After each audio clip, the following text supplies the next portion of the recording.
broadcasting live from the Spicy Pickle Party House. This is the Retro Handhelds podcast, featuring Rob, the Retro Tech Dad, Stubbs, the Retro Tech Mommy, Aish Rios, Joey from Joey's Retro Handhelds, and our special returning guest, Russ from Retro Game Corps.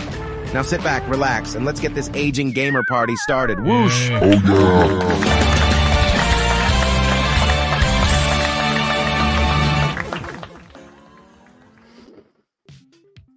What's going on, everybody? This is Stubbs here from Retro Handhelds, joined once again by Russ from Retro Game Corps. We're doing this again. We also got Rob, the Retro Tech Dad. We got Aish Rios, and of course, Joey from Joey's Retro Handhelds. Gang, how you doing tonight? Good. Okay. You know, it's funny, like this pickle thing. Like I'm hearing all sorts of pickle things right now, and it's reminding me of the chicken thing that happened before, right?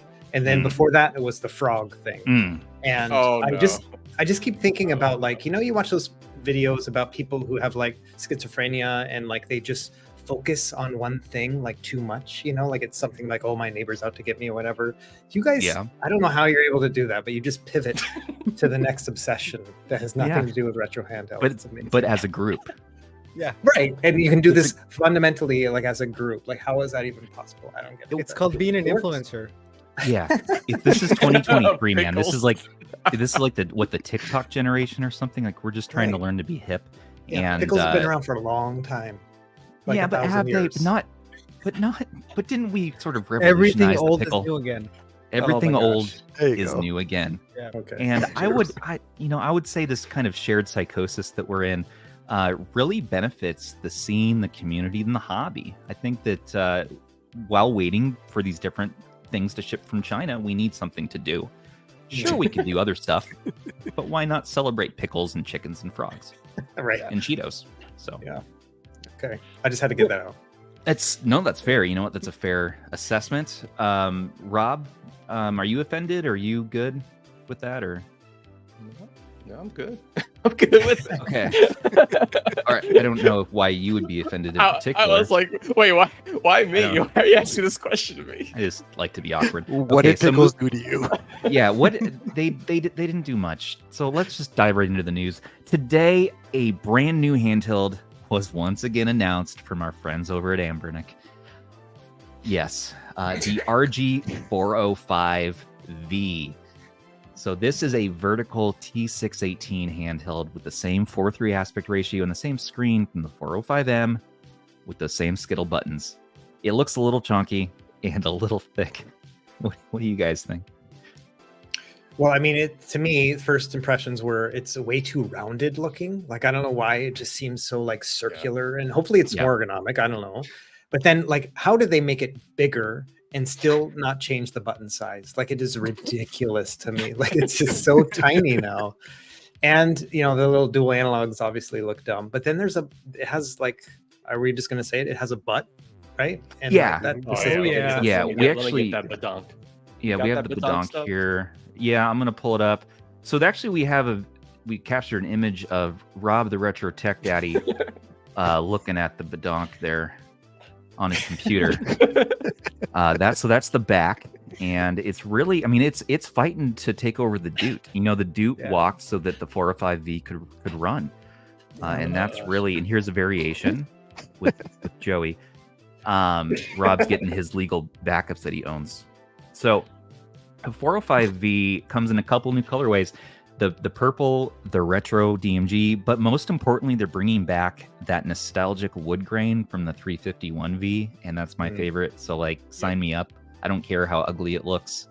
I'm gonna play with this probably within the next few weeks. I don't know. You know what it looks like to me? It looks like, you know, when people like they make these YouTube videos like, hey, I took a GameCube and I made it a handheld, right? And they like ram it into something and they put like a screen on it. It's exactly what it looks like. And every time I see one of those GameCube ones, I'm like, I would never want to play on that. And so it kind of does look like that.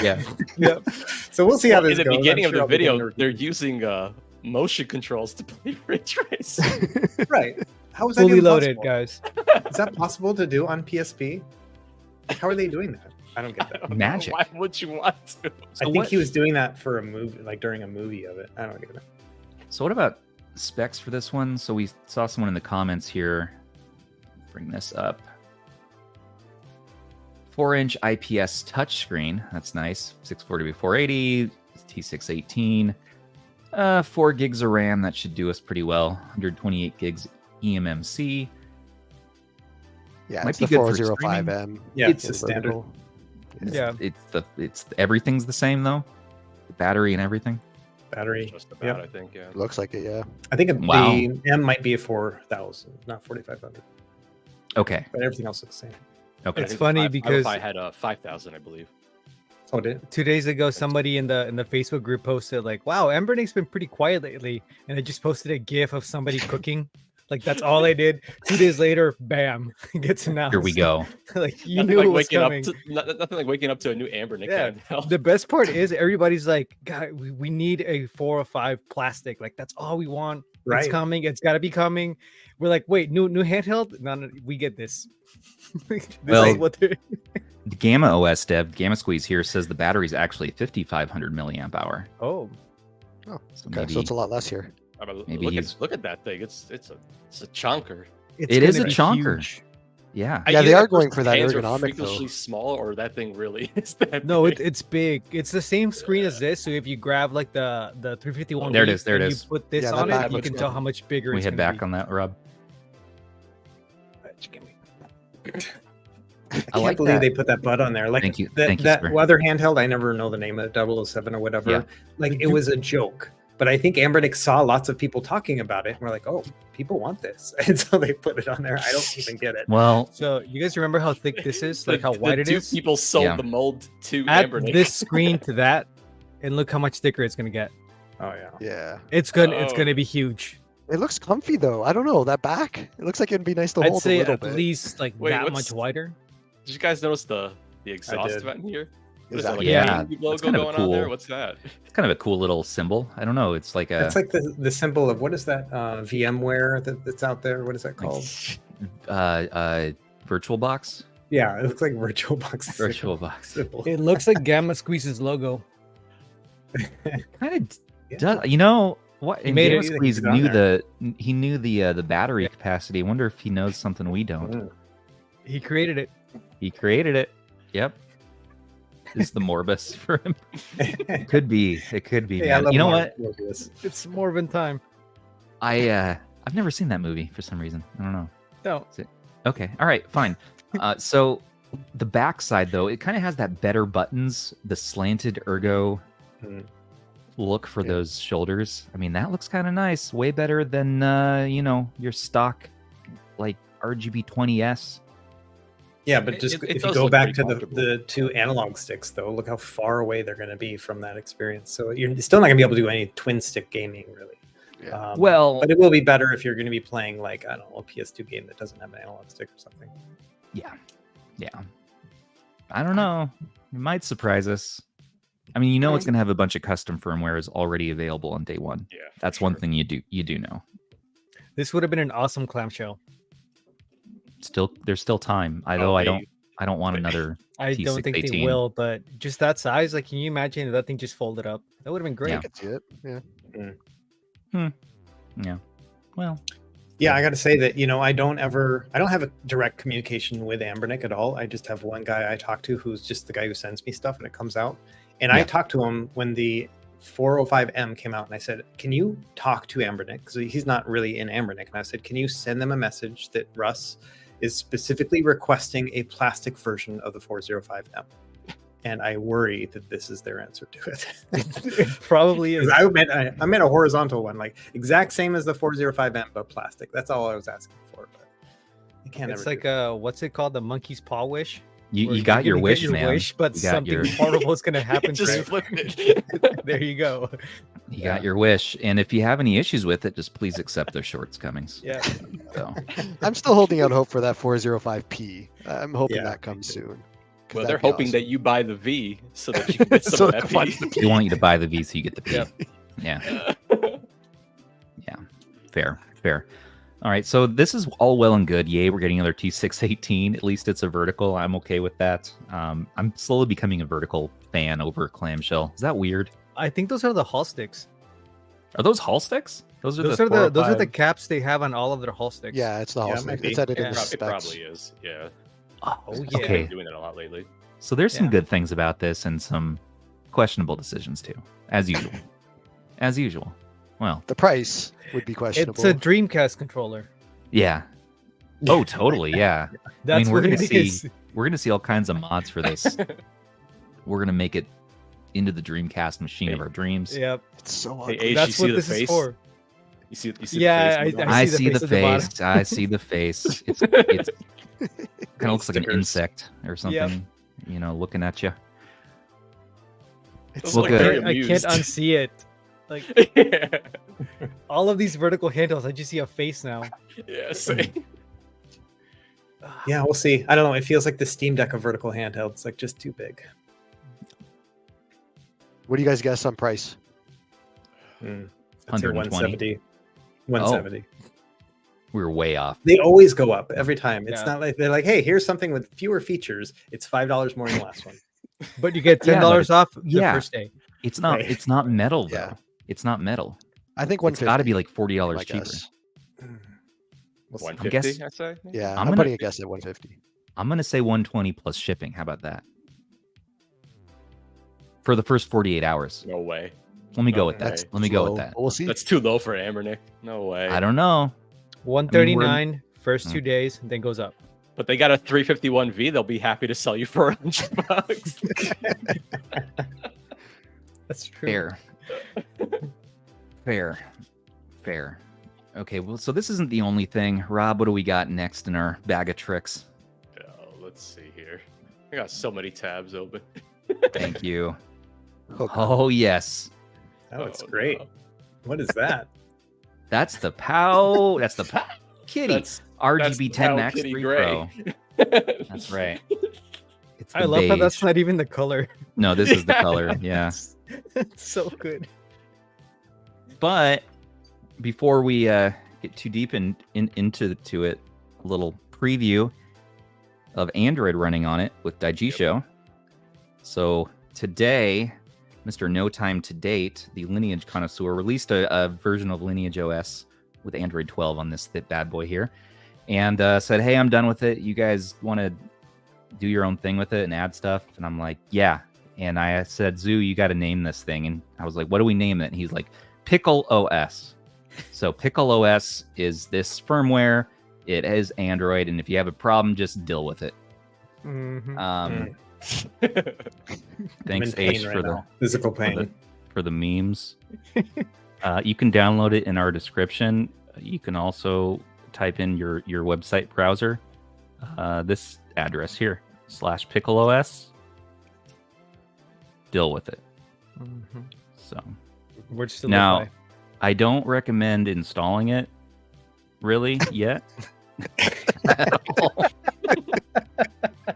Because the fact is, unfortunately, to get the Wi-Fi to work, you need to get the exact hard kernel Wi-Fi dongle, which we have that somewhere. I don't know. We'll pull that up. I have it linked in the I have it instructions. If you do download it, where to buy it. They have it on Amazon right there. Yeah, it's $14. Specific one, yep. It's about a week away from getting out to you. I don't have it myself, so I don't even have Wi-Fi working on this yet. But No Time to Date does, and it does work. So we're trying to get more supported dongles to work. The nice thing about this operating system so far, though, is that the screen tearing immediately is fixed. Because it's Android, your emulators are going to give you a little more performance boost, and there's also an overclocking option in the config file that you can change the processor frequency. So there's some things to play with. It's extremely experimental. I'm going to be working on a customization for it, and the Gamma Squeeze is working on it also to make Android without a touchscreen a little bit easier, but it's Android without a touchscreen, so don't expect miracles here, everybody. What I'm getting at is download it and try it if you're feeling adventurous. Now, Or beyond save that, your money. and save your money. Beyond that, we have Jealous as well, which currently does have some screen tearing issues and some crashing issues. So it looks like powkiddy maybe didn't take what the Jealous team gave them and then further optimize it. They kind of just shipped it as is. So it's hard to say what needs to be done there. But Russ, do you know any developments on Jealous? Yeah, so the one that I bought was part of their like initial pre-order period, and so I got it while I was on vacation, and it didn't have Jealous on it. It had the Retro Arena, and so I played with that a little bit too. And it didn't have screen tearing on that one, but it had a lot of other issues.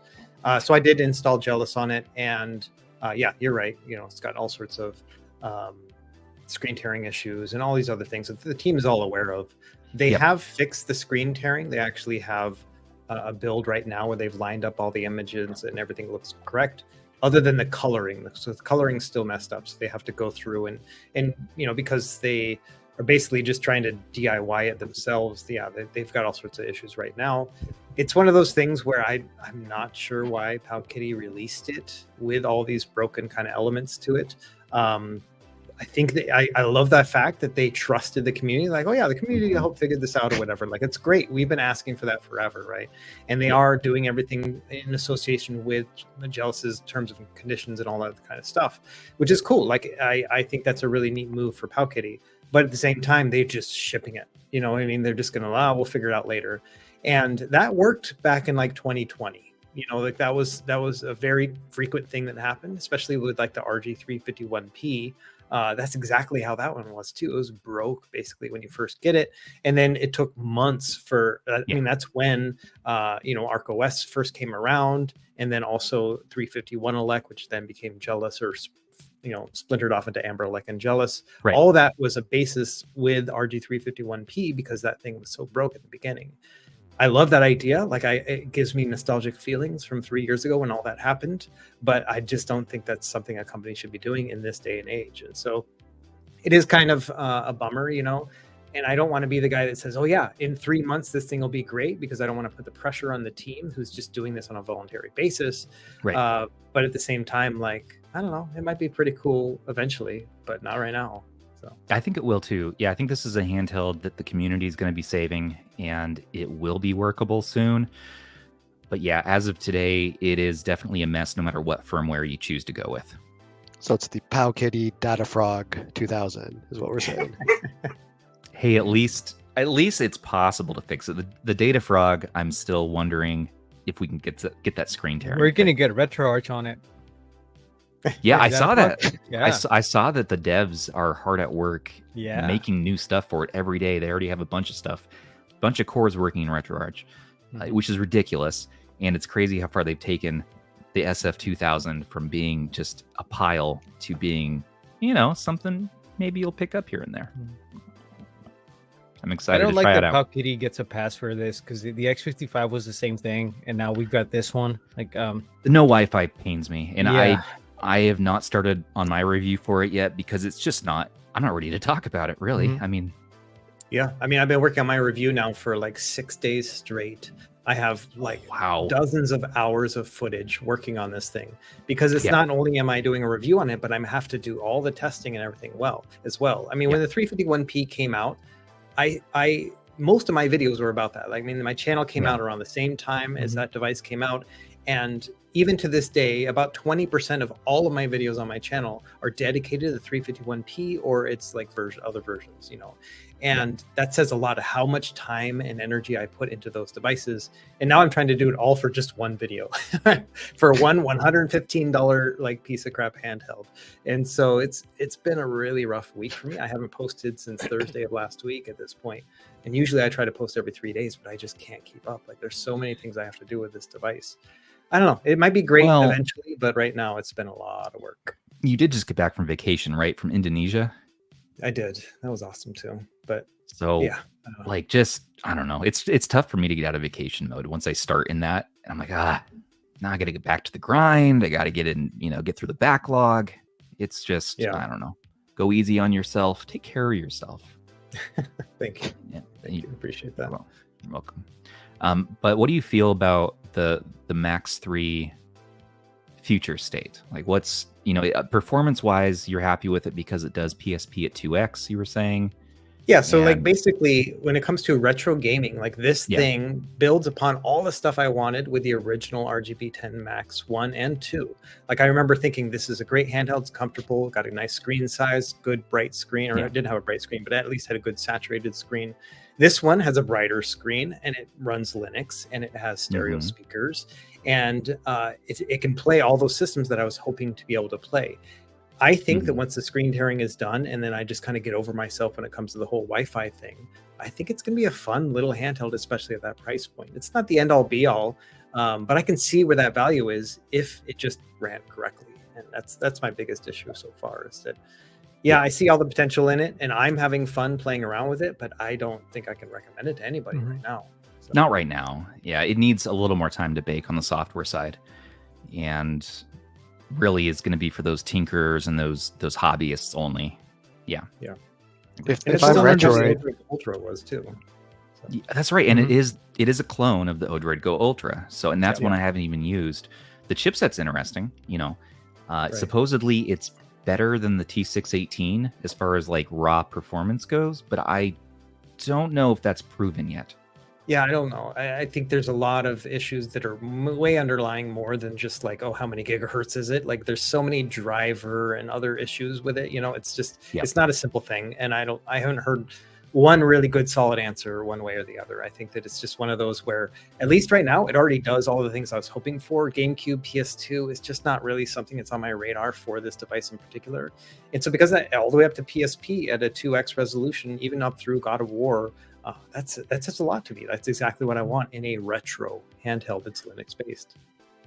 Right. Yeah. And to me, I think it's okay when it's Android based. Personally, you get more performance out of the emulators. You can play Switch, a little bit of Switch 2D emulation, maybe Vita 3K. I mean, I don't know. That's kind of fun, right? Rob, we got him. We got a convert. He's coming. I've always been an Android boy. I've always been Wait an a Android second, guy. Stubbs. You're confusing me. You're What? telling us that you're now converting to Android when you're No. been He's always been Android. I've always been Android. That's what made him trust him in the first place. I like Garlic OS a lot and Onion OS and those firmwares. Those are my favorite Linux firmwares, and Ambernic and Jealous too. But see, early days of the podcast, you can hear him wax poetic about Android. Oh so, yeah, just go back, give a listen. Like he's Russ been knows. Android the whole time since day so one. Have I. Man. Like I love Android. The RP2, the original, was like my first one, and that was no touchscreen Android. And even then, I was like, I still want Android. So I was talking to Stubbs earlier. Like if we get an Android build that just boots right into the AG show, I don't even care that there's no touchscreen. It's just some of the decisions powkiddy made with this. It's just why, like the no Wi-Fi. It's going to be what, like $2 to add Wi-Fi. Like just add just 2.4 at least. Like you wouldn't even need 5G. Seriously. Seriously. I did a teardown of longer. it too. Yeah, I did a teardown of it, and they didn't put pads in there either on the board for Wi-Fi, so they never planned on doing that at all. So, and that's okay if you're gonna do something like for $80. It's super cheap. You can get it. It's powerful. But if it's over $100, I'm thinking at least put like 2.4. Just let us connect to something. All right. At least for achievement, something like that. That's fair. There you go. That's fair. Yeah. So I like it. I'm pretty sure we're gonna see a price drop on this again, like powkiddy did with the X55. And when they do that, it's definitely going to be easy to recommend. Just, hey, because by that point, I'm sure it's going to be a little bit more fleshed out. But right now, I'm like, why would you even rush this? Yeah. I don't understand it either. Yeah. They had such a hit on their hands, I think, with the X28. The X28's awesome. X55, to me, not so much awesome. To me. I just love how different every single one of their devices is. Very different. They're each their own flavor. Feels different. Their own flavor. Hey man, they put the volume in the correct spot on this though. So they're the most ADD handheld company out there. It's like they will just jump. You always saying how we can jump from one obsession to the next. Like powkiddy takes that to the next level. Like everything's drastically different than the last one. You know, all I really want Yeah. is just a good, powerful Linux-based handheld. The one that has like an integrated menu system where you can just do everything with the controller. You know, it just boots up your games. You don't even have to know what actually is running in the background, right? You just, it all just kind of works. That's what I've been hoping for this whole time. And this is an inch closer to it. It's not quite there yet. And so that's always what I've been waiting for. And I don't know when that's actually going to happen. I mean, if someone had told me that they were going to put an S922X chipset in a handheld a year or even 2 years ago, I would have been so excited, because that was mostly on Android TV boxes, and for a long time that was like the best that you could get. It was going to be like the Super Console X King. That's the same chipset that it had on there, as well as the B-Link had like a GT King or something else like that. Really? Same thing. And those played all the way up through Dreamcast and PSP, and it was awesome. And I was always like, we need this in a handheld. We finally got it, but it's like, not like this, you know. Not It's quite an interesting there yet. chip. I think it's the I forget where I saw this. Maybe in a video. That's the only one with the Vulkan support. So we could even get better performance if the drivers are there for it. I have no idea if they are or not. I'm just kind of spitting back stuff that I've seen, so but it's Jealous definitely does run interesting. Vulkan.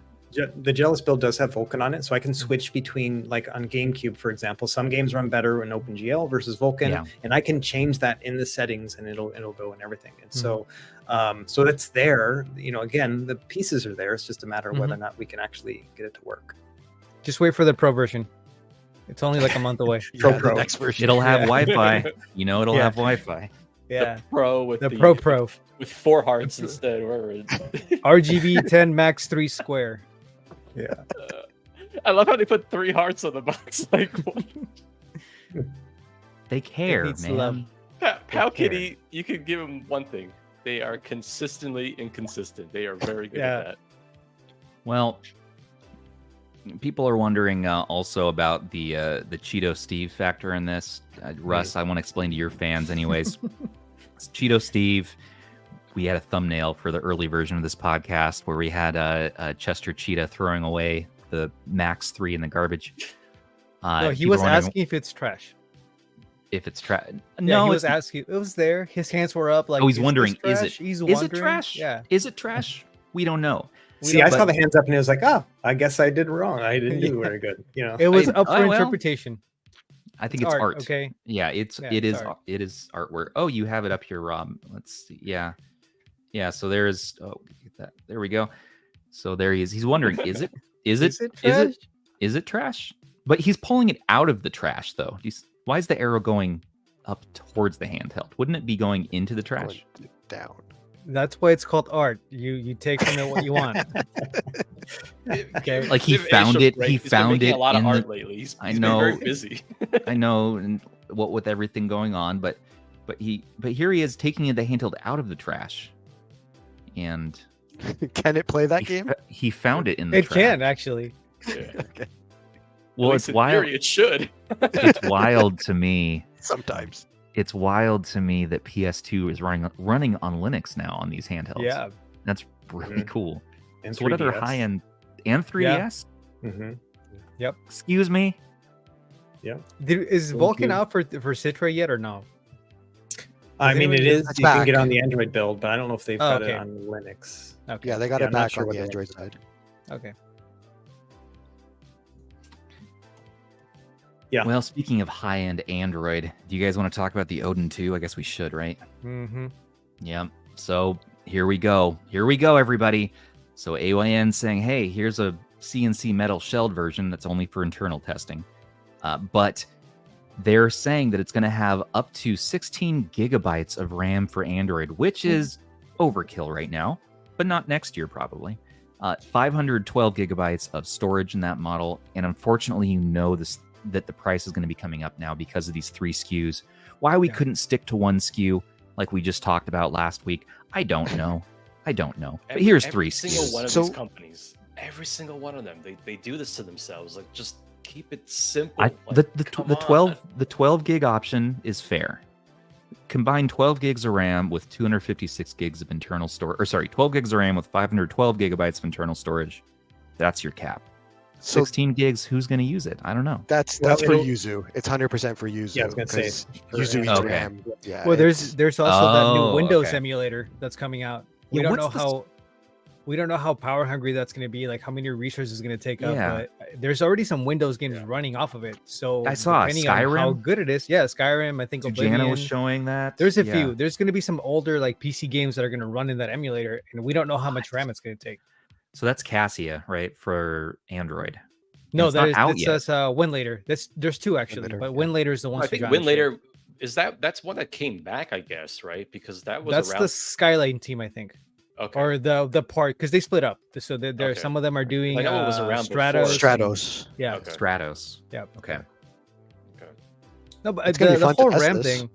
Yeah, I think it's like they're using like the Apple sales strategy where they're gonna give you 3 SKUs and the prices aren't going to be that far apart from each other. So you look at the base one and Of it's course. like, well, I could get 12 gigs for $100 more, but if I do 150, I could get 16. So they just end up making you get the most expensive version just by doing that. Like, Especially since you're going to wait till 2024. Or exactly. I guess it's earlier this time. Yeah. See.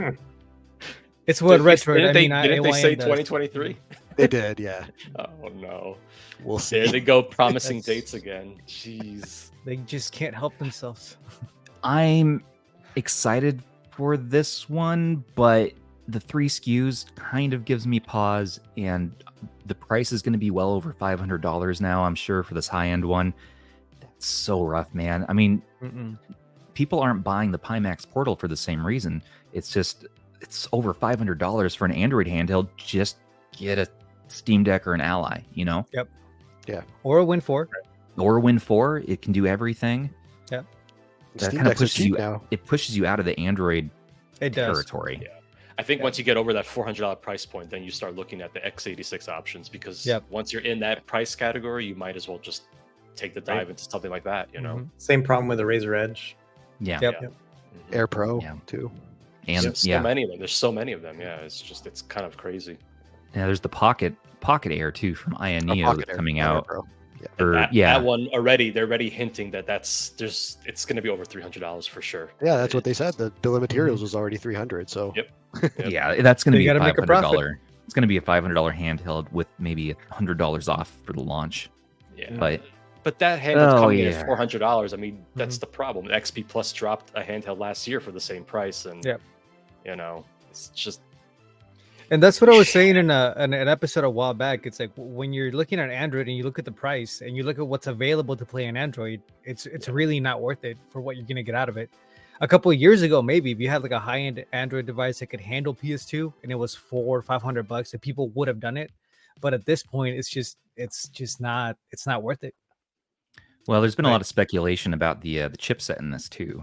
Yeah, AYN's they only said, confirmed it's better than an 888. Yeah. Mhm. That's all we know. Yep. I'm sorry. This I'm sounds guessing it's going to be the expensive. same thing as the Edge. That's the problem. I'm thinking it's going to be that same chip. It sounds expensive though. And I think AYN missed the whole point of why the Odin Pro did so well. Mhm. You know, it Right. just Right. it We hit got that that price- mid range. yeah, that price to performance ratio. It wasn't Mhm. too expensive where you start considering other options. It was that sweet spot, and Yeah. I don't think this thing's going to be $250. That's the reality. It's here. just it's a point of diminishing returns, like I've mentioned Yeah. before. Like it's just like, okay, the Odin Pro can play a lot of PS2 and GameCube games. I would say most, right? So over Yeah, it does a great 50%, no job. problem, right? Without having to fiddle with settings, which is what we all want. If you double the price and get this one instead, you can now play all PS2 games? Like that's not worth it to me. Like that, No. the amount of money and power you have to throw into something just to get that extra little bit of performance isn't worth it. Mhm. And Android isn't capable of those other systems other than Exactly. Yuzu right now, right? And so it's like, great, if I'm going to pay that much money, then I want to play Wii U games too. Oh, well, you can't. It's Android. Mhm. So, Nope. Right. and so yeah, it's one of those things that just always has kind of bothered me about pushing Android to the max is not what I want. because not much will make use of it. That's the other thing. Right. It's funny when I try to find Mhm. games to like show like, oh man, this thing has so much power, but I'm like, well, there aren't really a lot of games that really push these Android devices that hard. So finding even a benchmark game is kind of tricky to do. But development yeah, like has once you get that $500 price point, you're like, okay, I'd rather get this device because now I can start playing Xbox Play with it. 360, PS3. I could do a whole bunch of other stuff. I could do that really high end emulation, and it kind of makes you not really want those Android handhelds anymore. So it's just Right. Yep. I'm worried about AYN. They're Yeah. making some interesting moves lately. The benefit of Android, I think, is the battery life. Yep. And really, the streaming features are a huge thing for me lately. I'm getting more into streaming my Xbox and my PS5. And I'm like, man, give me the best, fastest Wi-Fi chip in one of these handhelds with the most beautiful screen and good feeling buttons. That's all I need. Like, I don't need a processor that's crazy that's going to push the price of the handheld up. Nah. Have you heard of something called the Logitech Cloud? I have. I came. Guess what? Hey, Aish guess and I what? are on that bandwagon for sure. We love that thing. Oh, I yeah. came around to it. It took me a year or something, but I came around to it, and I've been using it lately. But it's not perfect. Yes. Oh, we're gonna get it all on screen. Oh yeah. Now it's mine- perfect if you get it at a cheap price. You gotta get it. Yeah, I exactly. got one, Right. Joey. I completely forgot you got one. Yeah. Yeah. I'm like, wait. I watched one of your videos. How can I forget? I think You did honestly, an the future emulation for me one. is going to be like, okay, so we've talked about Jealous a lot already, but I honestly think we get a good x86 handheld that can boot into Linux and run Jealous, because Jealous has TDP controls baked in, and you can set it at a per game configuration. So you'd be like, okay, this game right here needs this TDP. Go in the settings, set it up. Okay, 8 watts, good to go. And then you just kind of go through everything. You have that nice interface where it's, you know, completely emulation station. You can access all of your games, and they have everything working all the way up to Yuzu as well, including Wii U and stuff like that. That's the kind of handheld. If we're talking about retro gaming in particular, I'm not talking about PC games, but just specifically retro game emulation. That's the thing I want. It's just a matter of battery life and everything else. But yeah, that's what I if I'm going to spend $500 on something, I would rather do that for an x86 handheld than on an Android one. Yeah. Weren't they working on a Battle Sarah build for the Odin too? They were. I think they honestly, I think they gave up. Oh man, that's unfortunate. That's too bad. Yeah. That's too. I guess in a way, it's defense. I will say we're not their main market, so I guess maybe for the Chinese market, that's MOBAs, like mobile games over there, are huge. So maybe it'll do better over there. I don't know how resource intensive those games are, because the only ones I've played them on like an Amazon tablet and it ran fine. So I don't know if you need this much, but I guess maybe they'll do fine over there. Yeah, it's really going to be interesting, and I just don't think we've seen it yet. I mean, at this point now, the only x86 handheld that's cheaper than the Steam Deck is that Win600. That's it, still, you know, and so there's still like a niche element. We're still waiting for the Loki Zero more than a year later. Right, Yeah. Exactly. I Those just guys have got thousands of my dollars. Oh I my just God. got a Win600 again, and you know what? It's I like the feel of it. I like everything except the joysticks. The joystick placement hurts my life, hurts my soul. Yeah. Hey, a refresh of the Win600 at $300 would do really Let's good. do it. Yeah. Any Better Windows stick handheld placement. at that Do it. price. Be Please. careful what you wish for. Didn't we learn this lesson already? You're gonna put a butt on it. Well, the Win They give you a Oh, yeah. vertical Windows handheld. What are you doing? That's what I was about to say. We're gonna get the Win600V, Or metal the and make it twice as heavy. V600. Yeah, the metal Win600. Why? We're gonna get a metal 552. Oh, man. Win600 is good in the secondary market. If you It is. because it's been selling around the $200 price point, and the 3050E for $200 is not bad at all. Get yourself some Right. tall joystick risers on those joysticks, and you'll be okay. Like, I've been playing a ton of like indie FPSs on it, and it's good. It's Yeah, just but the those retail sticks, is man. still There you go. $350. Yeah. You know what I Yes, mean? retail That's the price problem. is not worth it. That's crazy. Is Step that for up- the step up 3020 or to the a Steam Deck. 3050? Both. Is, It's a 3050. or both. I don't think they sell the Okay. 3020 anymore. Oh, It does. They do. They do. The 3020, maybe not directly from Anbernic anymore, but on a lot of shops, I've seen it around $299, and on eBay, still new. Amazon though upcharges the 3020 to like $340, and the 3050 is $375. So at that point, I'd say get the 3050. Yeah. Yeah, I mean, if you're really interested in a Win600, I'd say just kind of scour the secondhand market. Try to get one in that $200 price range. Like for that price, it's not bad. You can do a lot. You know, there's a lot of things you can do with it. So it's a fun little handheld. Yeah. It's And- surprisingly capable. Like if you really want to put some time into it and adjust things, you can get a lot of games running under that you wouldn't expect. Yeah. But it's Yeah. just too expensive. And the Win701, it is not confirmed to be happening anymore. Yeah, I think last I it's heard. very much a prototype. I think that's So- a good move. We might just see the Win600 and that's it. Not even the new GPD Win Mini. it has an older, cheaper chipset, which I expected it hopefully to have like an Athlon or something, but it has a 7840U inside of it in the little body. Yeah, it's gonna be 800 plus. It's gonna be expensive. I can't. I'm so excited for that The one. heat on that thing must be Expensive. insane. Mm. First, as soon as I saw it, I was like, "How are they handling heat?" Yeah. They're not. It's No, gonna be you hot. are. Yeah, your hands are the heat sink. Have you seen the Ally? That's how. Well, as Shem always says, it's excusing time. Yeah, yes, he does. One more meme, sorry. Okay, that's fair. Mikhailov, our other YouTube partner. So great. The Odin 2. Huh. Yeah, I don't know. We'll see. I hope they can really focus in on just one of those SKUs. Really. Like find the best one. Just focus on the one and do a good job and just release that and then step away. Stop releasing Dex low mode SKUs. would be really cool on it.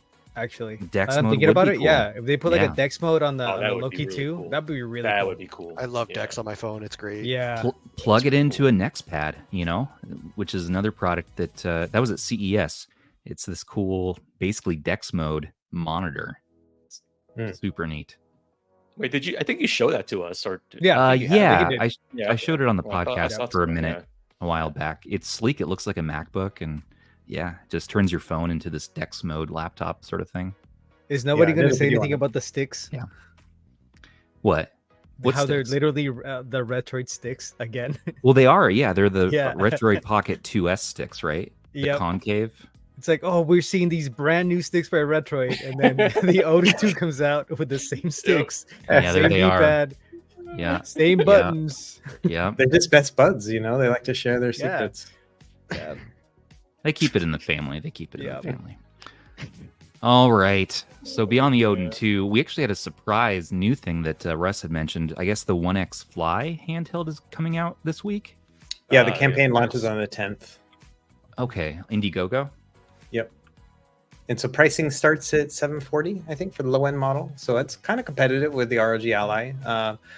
As soon as I finish this stupid review of this thing, I can get back to the OneXFly, and I'm going to release my full review on that same day. I've still been messing around with it, and so it's just really going to be a follow up to the one I already made last week. But this time I'm going to say, okay, whether or not I think it's going to be worth it. And Yeah.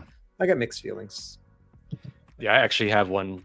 They finally got a unit out to me. It's gonna come. Okay. It's arriving Wednesday, so it'll be fun to check it out. Yeah, it's one of those things where there's just a couple things that are just preventing me from recommending it. The 120 hertz does sound amazing. It's like finally 120 hertz on another handheld, Right. but it does not have variable refresh rate. And Yeah, so, I was gonna say there's no VRR, so Batteries. so unless you're hitting 120, it might It's get some useless, jitters and stuff. And you get a personalized RGB emblem. it's true. You do get that. I saw a Superman version. I don't of think this. mine has it. They ran out of time. Oh, You really? can't change it, right? Units out. You can't change it once it's You can't. ships, yeah. Okay. And they're not recommending that you change it yourself either. It's like getting a iPod with the customization on the back, and you go and buy something. yeah, It just says, Steve. yeah, exactly. Yep. Yeah, mine says RGC. I'm like, well, that helps the resale value. Come on. Yeah. I mean, with you, it kind of does. Right. I think Yeah, that I mean, yeah. I asked for Stubbs, but they didn't seem okay with that. They probably put it through Google Translate. They're like, mm-mm. no siree. Actually, my first choice was Kuhn, but Oh no. didn't fly with them. No, we didn't want that. Yeah, Say Ayaneo, please. unfortunately. No. Good. OneXFly looks cool. I was excited for the Android version of this, though. I thought they were doing a OneXFly Android handheld. Oh, I don't know. Are we talking about Android again? Well, I always talk about Android here and there. Always bring the conversation back around. I hadn't Wasn't heard that Orange Pie? I think that was Orange Pie who was Orange doing Pie's an got one X86 and coming an out, Android. yeah. Got it. Well, no, we were Yeah. talking about on our news like months ago that they were hinting at doing an Android version of this, but maybe it Oh, wasn't coming to fruition. I got excited and I stuck on it in my brain, but that's okay. We can do Windows again. We can do a 7840U. As long as they have good options to swap around the UI and get around the OS, like the Win 4, then I think I'm good. I'm happy. Yeah, it's going to be very similar to the Win 4, where you're just going to uninstall everything they have on there and then put your own stuff on there, and all that. So, yeah. If they get I don't know what their software is called for TDP control and all of that, but if they get that right, that makes a big difference. It's the One X console. It's the same as the One X console, player. It's basically, if you watch another like One X player review, you'll kind of get an idea what the interface looks like. Or AOK Zoe is the same. They use the same thing. Yeah, another one of those sister company situations. Yeah. Totally not the same company. Yeah. Definitely not. Right. No, but like with Ayaneo, they just did ISpace 2.0, and it improved a lot. So if a company gets that side right, then it doesn't matter that it's Windows. It helps a lot. Yeah. It helps a lot. I think that's actually one of the things I like most about the Ally is that. Yeah. I mean, for me, at least personally, it's been a very smooth software experience. I can change things on the fly, and it just works. I don't have to install my own software. It just all of it works really well. So take that, Linux. Now, it's not a war. It's not. We're not saying we're starting the Android Linux war for real today. It's just that, we sort of know the sides here. Yeah. We can't. We're not. Here to judge. Android's just a different form of Linux. It's true. We can all get along. Yeah. But it's always Android people that say that. I'm with Russ on the VRR thing. Like, you need VRR if you're going to go 120. 100%. Like, I can't go back after. Especially because the handheld doesn't have. I mean, don't get me wrong, they're pretty powerful for what their size is, but they still don't quite have enough to take you there consistently to 120 frames per second. So having that VRR is a big deal, and it's like you're advertising you have 120 hertz screen. It's kind of like there's no point. Right. I'm gonna have even on the Ally, I brought it down to 30 FPS or 30 hertz. Like I had to bring it down. You can't keep it at 48. Right. So my only experience with 120 is the Portal, and I'm playing like Super Metroid on it. So I don't really. It's not a big deal for me. As Linus says, you really need 120 hertz for your retro games, man. At 120. Dude, I'm enjoying the Portal now, which is weird, right? I love the Portal. I really do. It's because I can take the magnets off and put it in docked mode on my lap and just hold the controllers separately. Like for some reason that's really nice and ergonomic. But I need to email them. I want to see if they'll sell me a controller so I can try and get a D-pad on there. Yeah, they seem very adamant about not selling these controllers individually, or even selling you one that has a D-pad on it. Just no, like because I'm thinking if I'm able to buy one, I can take the buttons off, I can shave the shell, and maybe try to get like an extreme rate D-pad on there, like you do with the Switch. So, but I don't know if it's too expensive, I'm not gonna do it. But if it's reasonable, I don't think they're I might selling give it a go. controllers individually though. That's the thing. They're just whatever. I'll just buy one on Amazon and return it. Aish, we're being asked why we're shilling the Portal right now. Can you summarize in one sentence? 3. How many sentences do you want? I'm not your dad. Because it's awesome. Yet. No, you're mommy. All right, I'm the retro tech mommy now. Retro tech mommy now. Yeah. No. Sorry, we went off topic because they said 120, and I've never played with anything that's 120. I still don't like the buttons at all. I don't like the buttons. Every time I play it, they bother me. They need to be fixed. But everything else about it, I do enjoy. Speaking of also like battery life that tends to be better on an ARM device, the Portal battery life is not well great. on the QLED. On the LED, it's a little better. Is it really? Because I did some tests and it's really. It's not. Because that screen is running at 4K. HDR. I did the 60 hertz one. I did a 1080p. I did all sorts of variations. It might be the controller issue with Android, because I know a lot of Android phones, like with the Kishi, when you put a controller on there, it's gonna keep on draining battery even when you're not using it. So that might be going on, and they just haven't figured out how to fix it. Because that magnetic connection, it's still pulling power from it. And I think mine is weird though. Like, does yours have trouble sometimes? Like when you have to tap the screen a couple times for it to go to the main menu. They just updated it, and it seems like they fixed it. Yeah, it was an issue. I rolled out the update, but I'm still having that issue where once in a while, when you wake the device, it won't actually respond to any inputs. It's That was because I noticed that got corrected on mine. It might be, I don't know. Maybe try reconnecting the controllers. I feel like every one of these devices has something. It's just well, somebody was telling me it's in my DMs. I forgot their username. Sorry about that. We've been talking for the last few days how he just got a new Portal and it didn't have a tray for the SD card. Just randomly just didn't have one. I actually hate that design too. I hate when they do SD cards like that, where you have to get the tray and use a special tool to take it out. I'm like, I hate. Well, it's because they were gonna put 5G in it originally, but they didn't. So I know. But yeah, he just ordered one and tried to put it. He puts the pin in there. He just goes all the way to the bottom. He's like, "What the hell?" It pulls it out. There's no tray. Oh my gosh! I'm like, that's unacceptable in a $500. That's any device, but especially at $500. Like, no.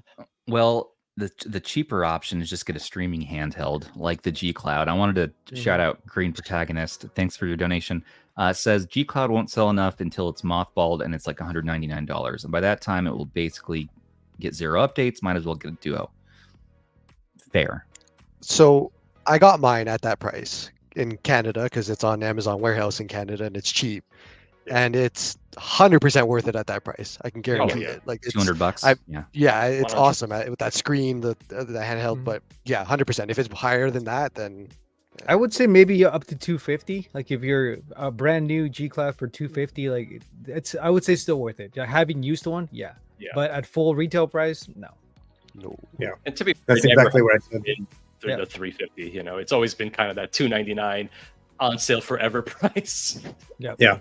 I think 200, 250 is a sweet spot. I've been saying that for over a year now at this point. How long this thing's been out, but I still love it. I've been chilling it pretty hard too. I like the G Cloud a lot. It's like I was playing a lot of Diablo 4 up until I got to a boss that just got me stuck at this point. But half the time I was playing it on the G Cloud, in bed and stuff, my PS5 on there, and it was just great. It was such a good experience, and it was so close to just actually playing it. And that's something that's kind of rare with those streaming handhelds sometimes. Yeah, it's surprising how good the Wi-Fi is in it, even especially since it's not like Wi-Fi 6. It's supposedly not like top of the line, but connection's pretty steady. I keep saying it. It's like I'm playing native when I use that Xbox Play app or the PS Play app. It really can't tell the difference. That's the same thing with Steam Link. Really Steam Link works great on it.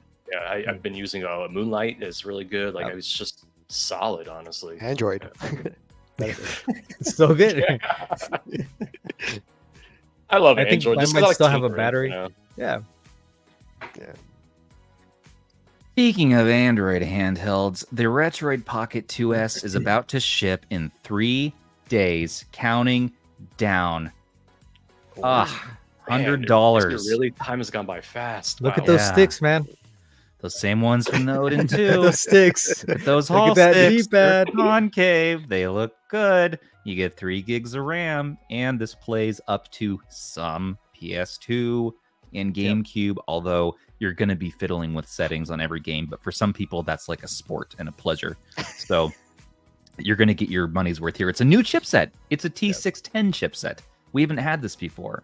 It's somewhere in between the 310 and the T618 that we've seen in so many handhelds. This thing could be cool, and it's in my favorite form factor for Retroid. So I'm stoked. I really think it's a love letter to the 2 Plus. There are a lot of people who like that and who didn't upgrade to the 3 or the 3 Plus because they didn't want something that was larger and widescreen, but they wanted a little bit more power. Like, this is going to be great. Now the thing is, the 2 Plus did a pretty good job with a lot of 4x3 systems. Nintendo 64, Dreamcast are mostly what I'm thinking of, and so this is just going to do those better. Like, it's not going to be able to upscale that much more or anything. But Sega Saturn's going to be better on this. So if you really wanted a solid Sega Saturn handheld, this would be pretty cool. But yeah, same thing. PS2 and GameCube would be awesome on this form factor and this screen and whatnot, but it's going to be held back by the performance. Dreamcast and people 64. Like, people need to understand that those, like, GameCube and PS2 are a bonus, like strictly a bonus. Do not get this for that. Even though it has analog triggers, that doesn't mean it's going to be a GameCube machine. It's just, it's nice that it has it. That's it. It's for Dreamcast. But I think it's cool. I like Yeah. the design. It always bugged me that the 2 Plus had the sticks switched, so it's nice that it's there. I wish it was a membrane D-pad and that it was a little bit bigger, but it's fine.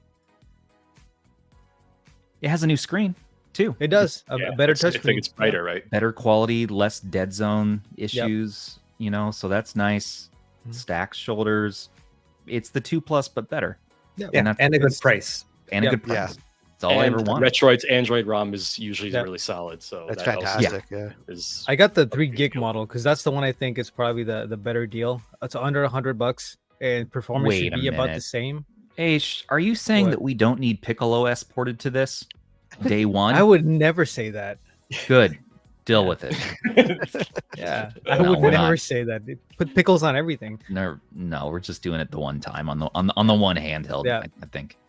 No, I would say Retroid's probably the only company that doesn't really need custom firmware. Like their stock Android is pretty good. Their launcher is getting better too, and this should only be like marginally less performant than the T618. So I think this is a good deal. Yeah, I someone's always thought asking their about- launcher was pretty solid. I mean, I think it was nothing exciting, but it was a nice user-friendly experience where you launched it and you had something that wasn't just taking you to the Android home screen. So they are always very thoughtful about that, which I like. Yeah. So someone was asking about the sticks themselves and why they're inset into the device, and then it looks kind of weird. I'll tell you from an ergonomic standpoint, that's actually better. Like that's going to feel more comfortable because your thumbs will be going inward, and then you can use the shoulder buttons, and so it's actually a good thing. Like I'm happy that they did that there. Especially because they're concave as well, so your thumbs will actually get to sit in there, which is nice. You know, I think it's going to be pretty comfortable. Yeah.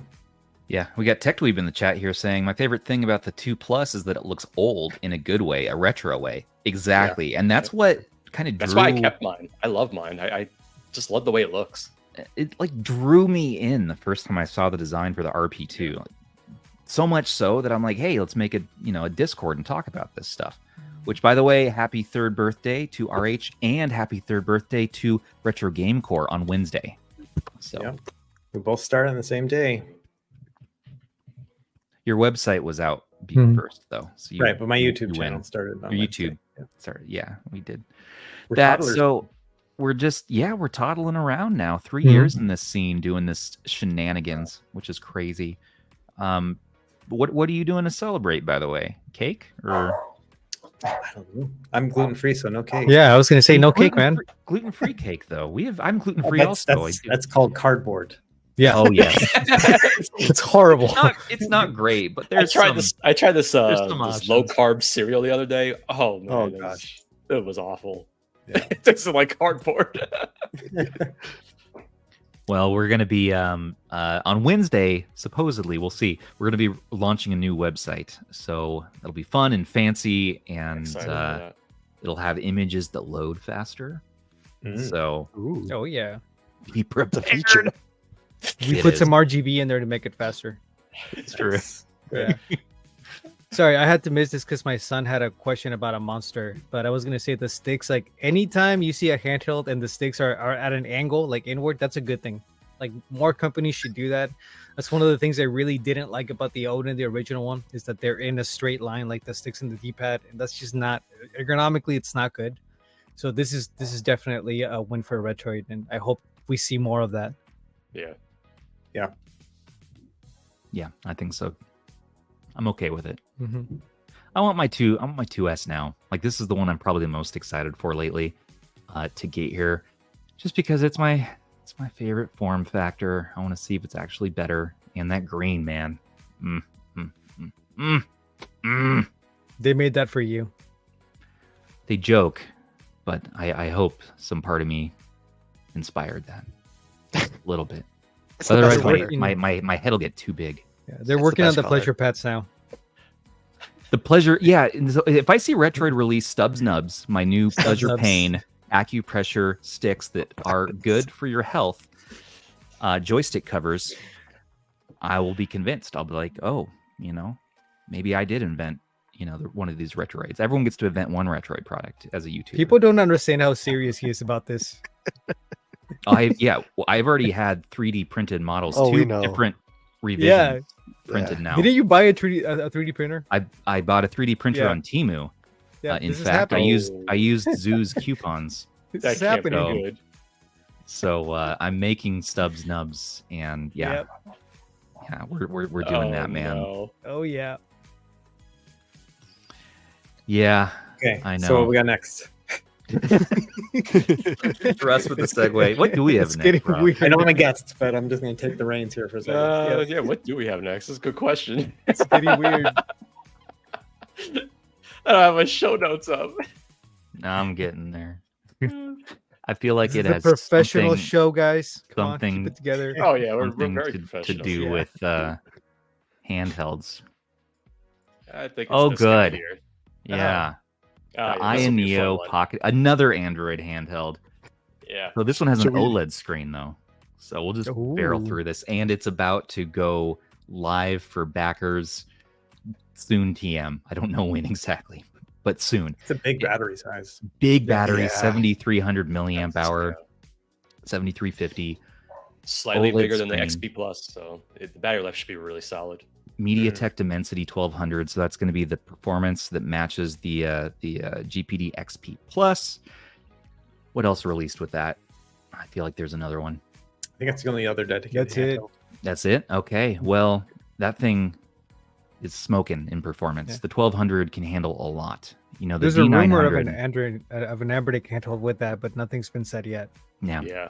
the For a 506, while. right? Yeah, 506, the 506. Yeah. 506, yeah.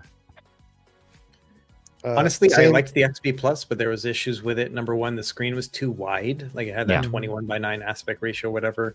And then it was not tall enough as a device either. I always felt like my pinkies were like dangling underneath. This one is taller and has 16:9 aspect ratio and OLED, and so a lot of good things going with this. It's just all going to come down to price. Yeah. Yeah. Mhm. Under $500, please. I Please, just don't see Arthur. it from AYN. Yeah. I don't see Yeah. it either. I don't see that. And the from problem them. is, if you're really looking at performance, you then start to look at the Portal because it actually is more powerful than the Dimensity 1200. So yeah, and it's also Snapdragon. Razer Edge. Right. yeah, and Fair. besides just raw power, it's Snapdragon, so it's Yeah, just gonna better work driver better. support. Yeah. Yeah, exactly. Yeah. Mhm. That's not the only thing, though. One more Android handheld up our sleeves today. Did Oh, you no. all know that POWKiddy released the X18s again silently? Didn't tell anybody. It's Oh. the version 3 Black Edition Wi-Fi version. Matte finish shell, no fingerprints now. They've fixed the shell so it's not fingerprinty, and they've improved. We have a Its list biggest of flaw. improvements. Someone ordered it, right? Someone what are ordered the it list on of the- improvements? Kirby Toast ordered it, Yeah. and I followed suit. He said, "Look, all these changes, that have come to this handheld." Yeah. I'm like, that addressed my specific OCD concerns about this thing. The fingerprints drove me crazy. Yeah. The face buttons are too close to the shell. Apparently, they added more padding so that they're higher up. That's good. That's good. And it's a nice, really matte, grippy shell and other stuff too. We have. Do we have that? Let me search this in our Discord. There's a Hey, there's a list of Retroid, you improvements. see how you can have actual sticks in a clamshell? Oh no. I like the sliders. The thing with this one though is the ergonomics are like one of the main things about this that just don't. It doesn't feel really good to kind of hold, No, and that's so the only thing. that hasn't changed at all, unfortunately. But I'm glad that they're iterating on it and at least improving it. Yeah, I was, fingerprints were obviously like one of the number one things for me, and then also the feel of the buttons and D-pad. If they've improved that, that's great. The other thing was the screen was a little bit washed out and dim looking for me, Yeah. and then the back of it, the hinge would pinch me all the time, like when I was Yeah. like opening it up or whatever. And so I don't think they probably fixed that one either. I wonder hope if they they did. fixed It did. It the cut me right- too. the right shoulder button would always get stuck. Mm. It was never like a smooth finish. Even on the beige tan one, it had the same problem. It was like, Yeah. Okay, I found it. Okay, so the new V3 has select, start, L2, R2 power, and 6 function buttons. Vita orb switches have been put in, apparently. I don't know what that is. I Okay. guess for the Like a joysticks. soft clickiness feel. Softer, clicky Oh. L1R1 has analog switches now. ABXY has new stiff rubber membranes. D-pad is the DS Lite rubber membrane. Okay, which is Really? what I did a mod and put that in there on my old Really? one, just to give it a little bit more height and kind of bounce. So that's good. They probably just watched your video. I was gonna say, like, this is Yeah, odd. they probably just Analogs definitely have some sort of non-switch potentiometers now. Pretty accurate. No bottom outs. Okay. The screen, definitely an LCD touchscreen with some minor ghosting. No glass to break. No need of a screen protector. Other than that, fairly accurate. The build is solid and heavy. The size is slightly larger than a Nintendo DSi. Okay. Oh, And I hopped in immediately and I said, I'm buying this now. And then I ordered it. So we'll see. I love the name. I think he shared pictures, right? Yeah, he did. He had some like really detailed pictures of the new shell, and it has like this this fine grain texture to it, like leather almost, or pleather, which is way better, probably. Sorry, I'm just reading through it now. So we'll see. It probably still sucks, but I really want another clamshell option. So I always wanted the X18s to do okay. It just kept sucking, and sure, 2 years in, maybe. I did. I wanted one too because I saw it. I was like, oh, that looks really cool. And that's when I was really into the 3DS. And I was using that as my like emulation handheld. And I saw that and I was like, wow, this looks more powerful. This is going to be really cool. And then I saw the videos and I was like, okay, I'm staying away from this thing. Like, no, thank you. No. You know, this would technically be their 4th attempt with this shell. Yeah. Oh, that's right. The X18, the original one. That's Which only had one version. Yeah. What's crazy is they were the first with the T618. Yeah. Right. And they still have the worst software for it. Yeah. They have the worst everything for it. Yeah. Just come on, powkiddy. They can't get it together. It's not. I don't understand why I want them to win, but I do. I want them to I always get, like, want a them good to one. win. Their I mascot. do. Their Underdog. mascot. Yes. Little ninja guy. It's adorable. We always cheer them on. I love how it's right there, like just a little tiny, little chubby ninja, Yeah. That's so a chunky ninja. so cute. It's adorable. Like, you just want that little guy to win. You just want him to have a good life, you know? He's trying his best, guys. Yeah. You got so many you've been collecting So over many. there. You actually, why? Or you cloned them like how powkiddy clones everyone else. That's funny. Yep. Taken them, made them your own. Well, it's gonna have Gamma OS on it, right? Soon. That'd be cool. I think Gamma said he's He gonna doesn't want to do a it, but he's build, doing and then it. he's like, yeah, he's He's said done the with device is a nightmare. He said he might do the retro pixel pocket, and he made me so happy. Oh, good I still guy. have that sitting in a box. I need to review it. Yeah. I want to get to that one. I need to get to I that have it one. too, I yeah. really like it for Game Boy Color. That's it. But if somebody like Gamma gets custom firmware on it, it's going to be so much better. I wish you could order it still. They took it down and it's been gone for a while now. They realized their mistake. They're like, no, we shouldn't have done this. So we already talked about that Windows emulator, right, Cassia? The last thing I had for us today was a new Aether SX2. I guess not clone, but Fork. a fork. That's right. Yep. Called I think they're calling it a Nether. mod. Yeah. A mod, Nether SX2. I think He was I in the think chat. I saw, yeah, I was gonna say, I think they're on the chat right now. Yeah. Somewhere up, he says. Message makes him me on so Discord hopeful. if we're talking about it. But yeah. Yeah, easy on the eyes. It's user. Yep. Yeah, it's pretty cool. So they removed the ads, which is great, and then they also made it work with the BIOS that you can extract from PS3. I did a video about that, and so it works with those BIOS now, and now works again with the front end launchers, so Daiji Show as well as Launchbox. If you want to pay $100 or whatever they're charging for it nowadays, and a couple other things. Oh, you can change the name of it too. So if you wanted to change it to something else instead Pickle. of Ether SX2, Pickles. yeah, Pickle SX2. Pickle SX2. Yeah. Realistically, if you were using 3668, it's not much different. I mean, it's not really something you need to jump on, but it's good that we have the option now to go. Yeah, over you it. don't have to worry about it auto updating itself. You know, Yeah, it's always a pain exactly. anytime you install it. So Yep. It's nice to get it working with like the G Show. Yeah, Yeah, exactly. And because right now I think it just boots into the game menu, right? If you were to launch a game from Daiji Show, that's pretty cool. Well, if you use 3668, it'll work. It'll go through Daiji Show, but other than but it's good to have this as up to date. Do you guys think that we might see some more development on it now, or is it just kind of like a little mod for it, and that's going to be it? I think that the developer is not released source for it, so it's still not open source, so no one's able to actually go in and fork it and do all the things that you'd like to, and so kind of sucks. Yeah, so I think Pickle's SX2 should launch obviously as the default, PS2 emulator for PickleOS. It's for everything. Just emulate Super Nintendo through Nether SX2. Can we fork other cores and emulators? Is that cool? I mean, if they're open source, follow their licensing and it's open source. Yeah. Seriously? Well, hey. You can't just fork it if you're going to put Pickle on everything. I'm hoping we can fork that. I'm just going to add the Pickle. We can see your wheels like turning.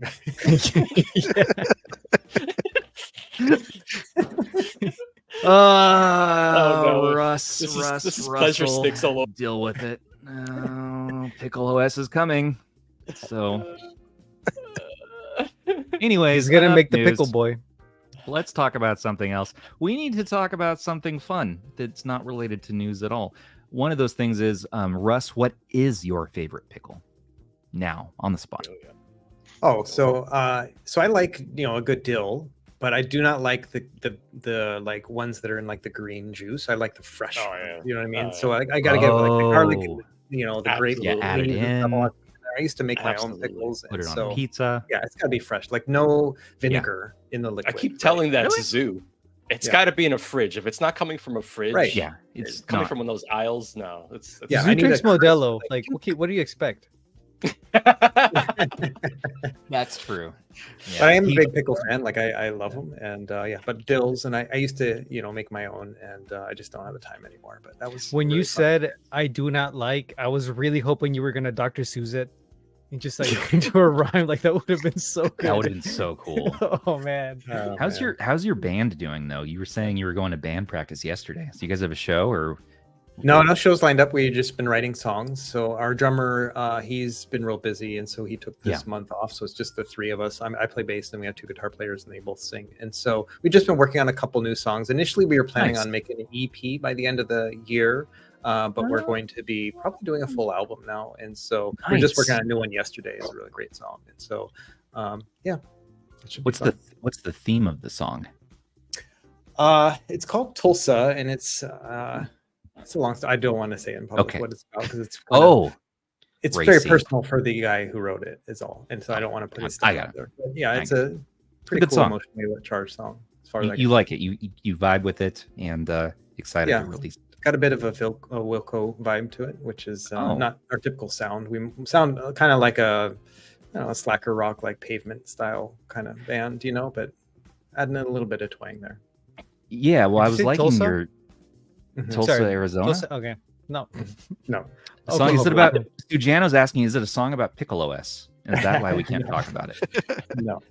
I actually gave the guys in the band. I gave them each a handheld at the end of the year for Christmas. And what'd you give them? We go like the 353 models. Like one got the V, one got the P. What did I give the other guy? Okay, I forgot what. Maybe I've got a Win 4 or. But the thing is, it's funny. We always practice at one of our guitar players' houses, and I've watched. He has the 353P box still sitting on his coffee table, and I just have been watching the dust collect on it.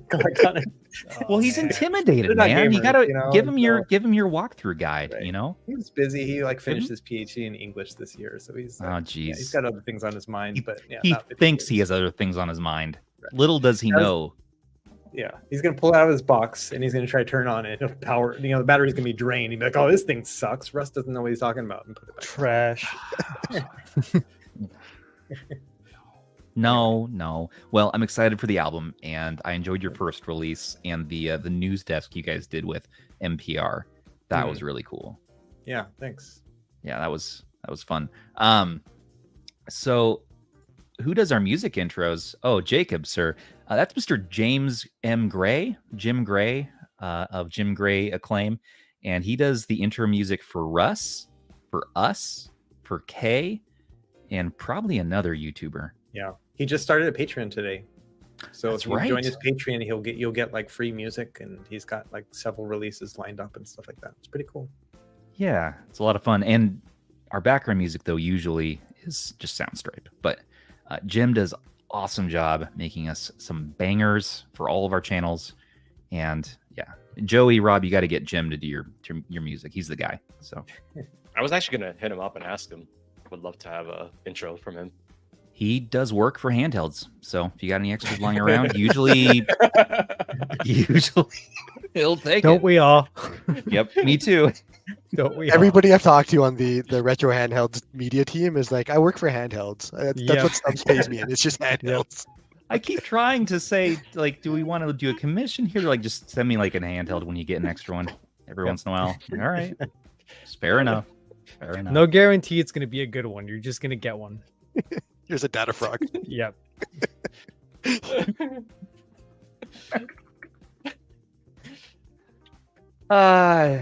Sujano's that's in what my you're gonna DMs buy right anyway. now. He's talking about patching for the Aether SX2 to make it work with front ends. So apparently it works with Launchbox and Daigisho now. The new Nether SX2. Yeah. Yeah, Nice. yeah. People are asking what your band is called.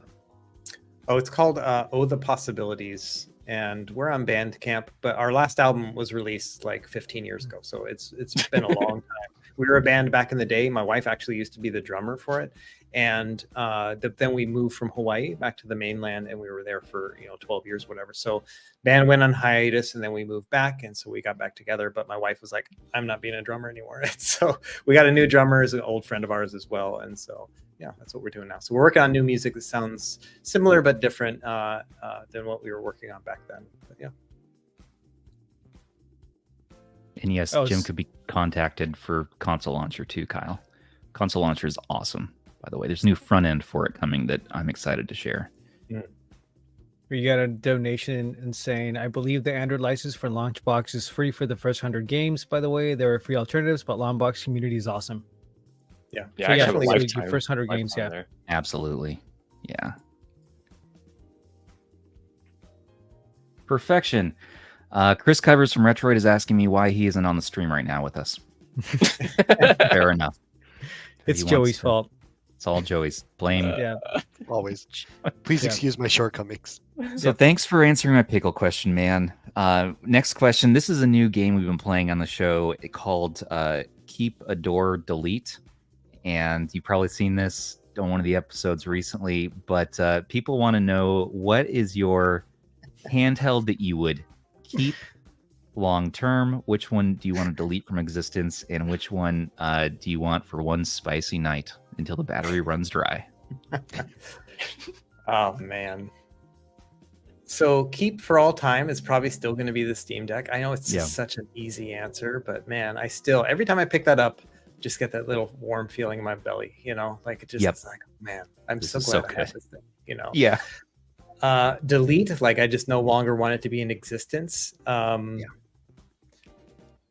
don't know.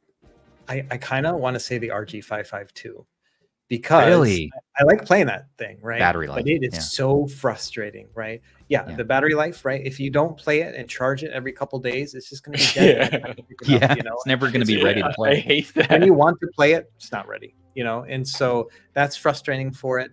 Up until recently, Jealous had dropped support for it, and so it was just like, yeah, there wasn't a lot of good support for it either. And it's also frustrating because it has such a nice screen that I want to play that handheld, right? Yeah. And that just really messes me up too. And so that's one where I'm kind of wishing where they just get rid of it, do a do-over, that kind of thing. And then one to just play a one night. This is such a charged question. Like, I don't Yeah. know if you're talking about sex crap right now or what, So Always assume a little yes. awkward. Yeah. I don't know. I would say maybe the ROG Ally. Yeah. it's a handheld that is fun and stuff, but I don't know. Like, there was a while where I was playing it more than the Steam Deck, but I've just gotten back where it's just it's really flashy. And at first you're like, oh, look at that nice refresh rate, and RGB lighting around the sticks, and stuff. But it's more like my long-term girl. That's the Steam Deck. So, Long-term girl. I saw that in your video too when you said what you're taking. I saw the Steam Deck. I'm like, I knew it. I knew he was going to go back to it. Jim just sent me his Patreon link, by the way. So it's Nice. patreon.com/Argos if you're looking to get some music for your creative endeavor or just for fun. Jim writes the best stuff, and he's a humble fellow, and he is just a cool dude. I recommend. Carry on. Let's go. No, I was just going to say that I'm certainly taking the Ally with me on that trip, but the battery life held me back because I was like, I know I'm going to be playing Tears of the Kingdom. That's what I wanted to play on the trip, and I was like, no, that's going to give me like 45 minutes on the RG Ally. And so I was like, no, I gotta get something with at least a little bit more battery life. Interesting. So you decided not to take it because you kind of knew that's more of a handheld to enjoy around the house. Yeah. That's how I am too with it. Yeah. Well, do we cover all three? Is that all three of them? Yeah, I did the Ally? 552, the Steam Deck, and Ally. Steam Deck, yeah. Okay, those are fair. Do you guys have updates on yours at all? I don't even remember what ours was. I remember. No. We've done it a few times. Sorry, we won't retread. We won't retread. Okay, I think so, no, I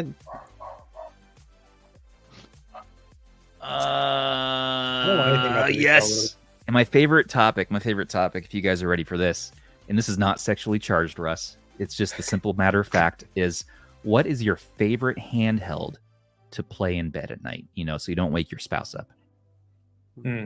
So I've stopped playing in bed. I felt like it just was eating away, like it was keeping me awake too much, you know, like the screen in my eyes and stuff. But before that, it was the RG405V because and I've mentioned this several times. You can like hold it, then you can like lay on your side and play like this, you know, and that's perfect for me. I played through like 2 of the 3 Phoenix Wright games on the DS that way, basically, and it took me months because I only play a few minutes at a time or whatever.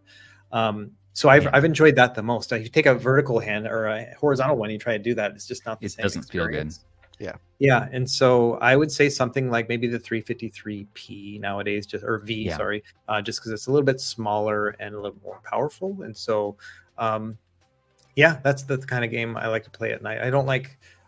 It's just the way our bed's set up. I don't have the ability to like sit in bed kind of thing, so I don't want to be able to hold the Steam Deck or anything else like that. It's too heavy to hold above my head, and so. What kind of bed do you have? Does it like suck you whole, or like you fall in like a water bed sort of thing, or? No, it's just a bed, but then we don't have like extra pillows like that I can prop myself up on. It's literally just the headboard, and then it's minimalist, like a flat headboard.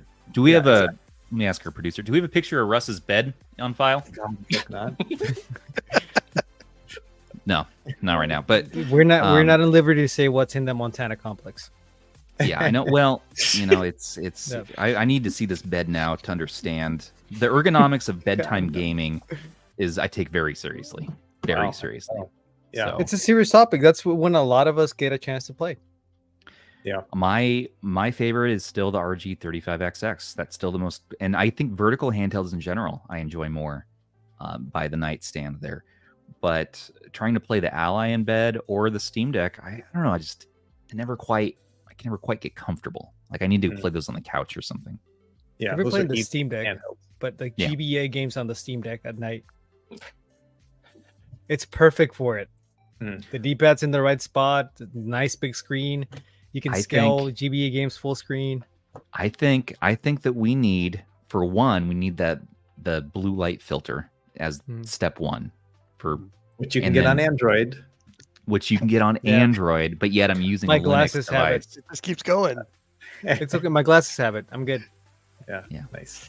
I can't play games in bed. Like I'm similar to Russ, I guess. I don't do that. It's mostly just reading. But on the couch, the 353P is my go-to.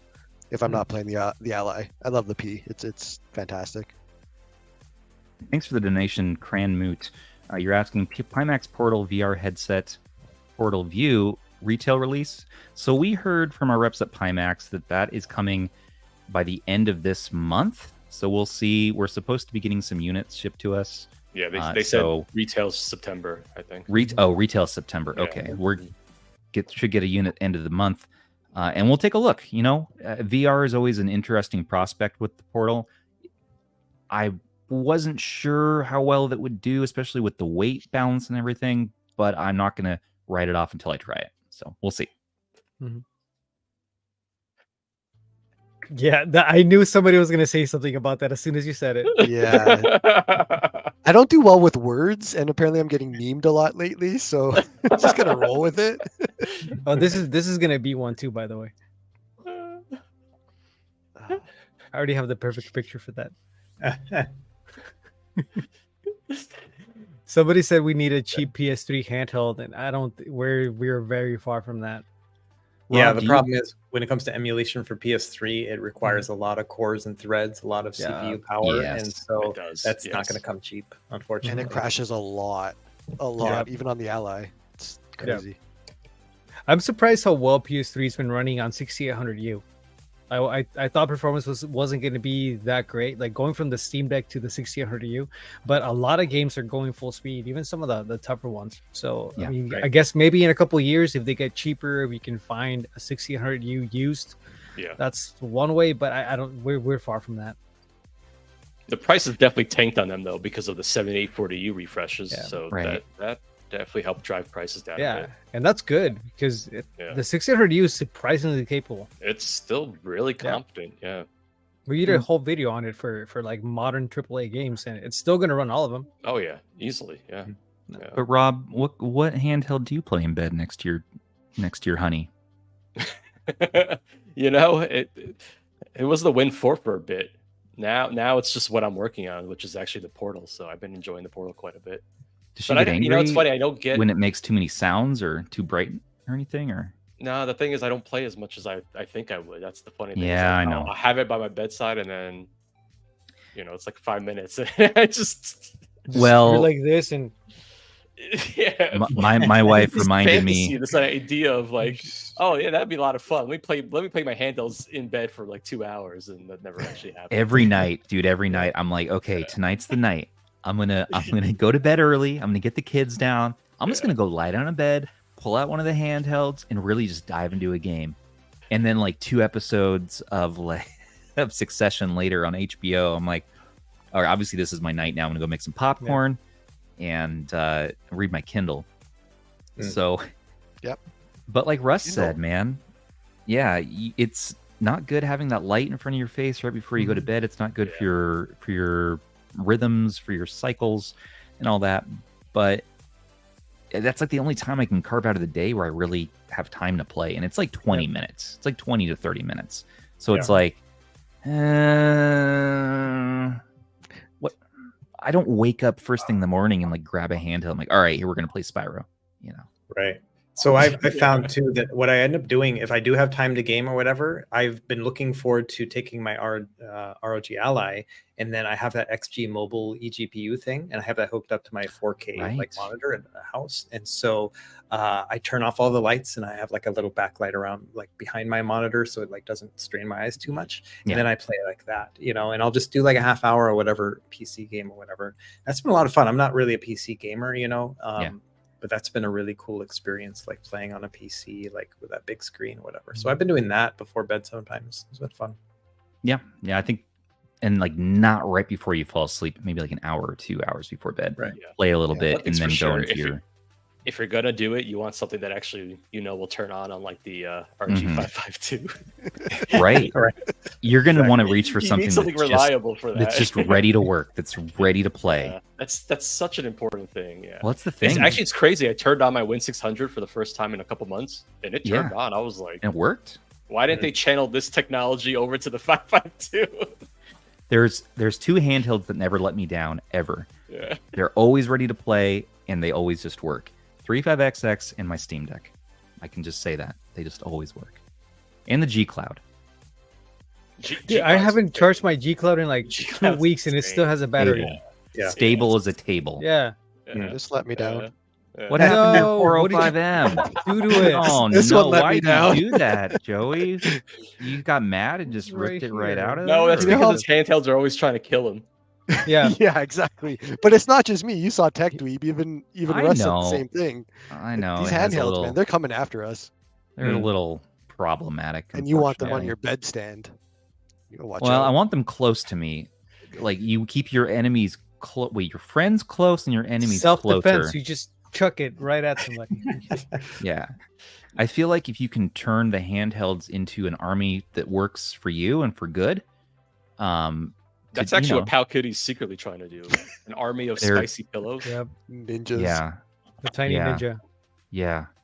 Yeah, I've actually been playing the 405 a lot lately, ever since I got the stack buttons for it. Like I don't like the inline ones. Are you gonna get that Temu printer or what? I'm going to. Yeah, but this like let me see if I can show it. And $70 these right here. Zoo's coupons. They just make such a big difference because I didn't like the inline buttons in this. I feel like they were too small, so anything I had to do, it was just awkward to hold. Like I was claw gripping it. But as soon as I put these things on it, I'm playing with it now. Where you got those on Etsy, or where did you get them? No, these are printed. There's the file is free online, and I just got somebody locally to print them out. You just have to file them down a little bit, but yeah, it's just they just drop right in. Super easy to do. Like this just makes me wish Anbernic would just do it. Like they definitely need to be sanded down for sure. I printed it. But once you sand them down, though, these are great. Like, let's see if I can show them right there. Yeah, looks cool. Yeah. I mean, look at that. Huge difference. I need to paint them though. I'll see. Hey, Aish, by the way, they did it for the 505 now. Someone did it for the 505. Oh, what? Nice. What? Yeah. Like I understand why they keep on doing inline because it's easier to manufacture, like mass manufacturing. But if you can just get this, it's the exact same thing. Actually, a brilliant design. Yeah, it really is. It really is. It keeps it sleek. You know, you don't even need anything in the middle to separate or anything like that. You know how there's like that little divider. No, they just work. One's a little bit taller than the other. You see right there, like one's a little bit taller up here. But it makes a huge difference when you're playing it. It's just way more comfortable. So I hope Anbernic sees this. I know somebody said Lee saw it, so I hope they can see it because this would be a really easy solution too. Yeah. But it appears to be a problem, I guess. They make really good shoulder buttons. That's a problem. Like the 353P, those shoulder buttons are great. The Win600, they were great. They're really, really good. It's like just put those in there. I love the ones on the P. I keep doing it. I love the oones on the 353P. Yes, fantastic. They're really good. They're really good buttons. They feel like the ones on the Win600.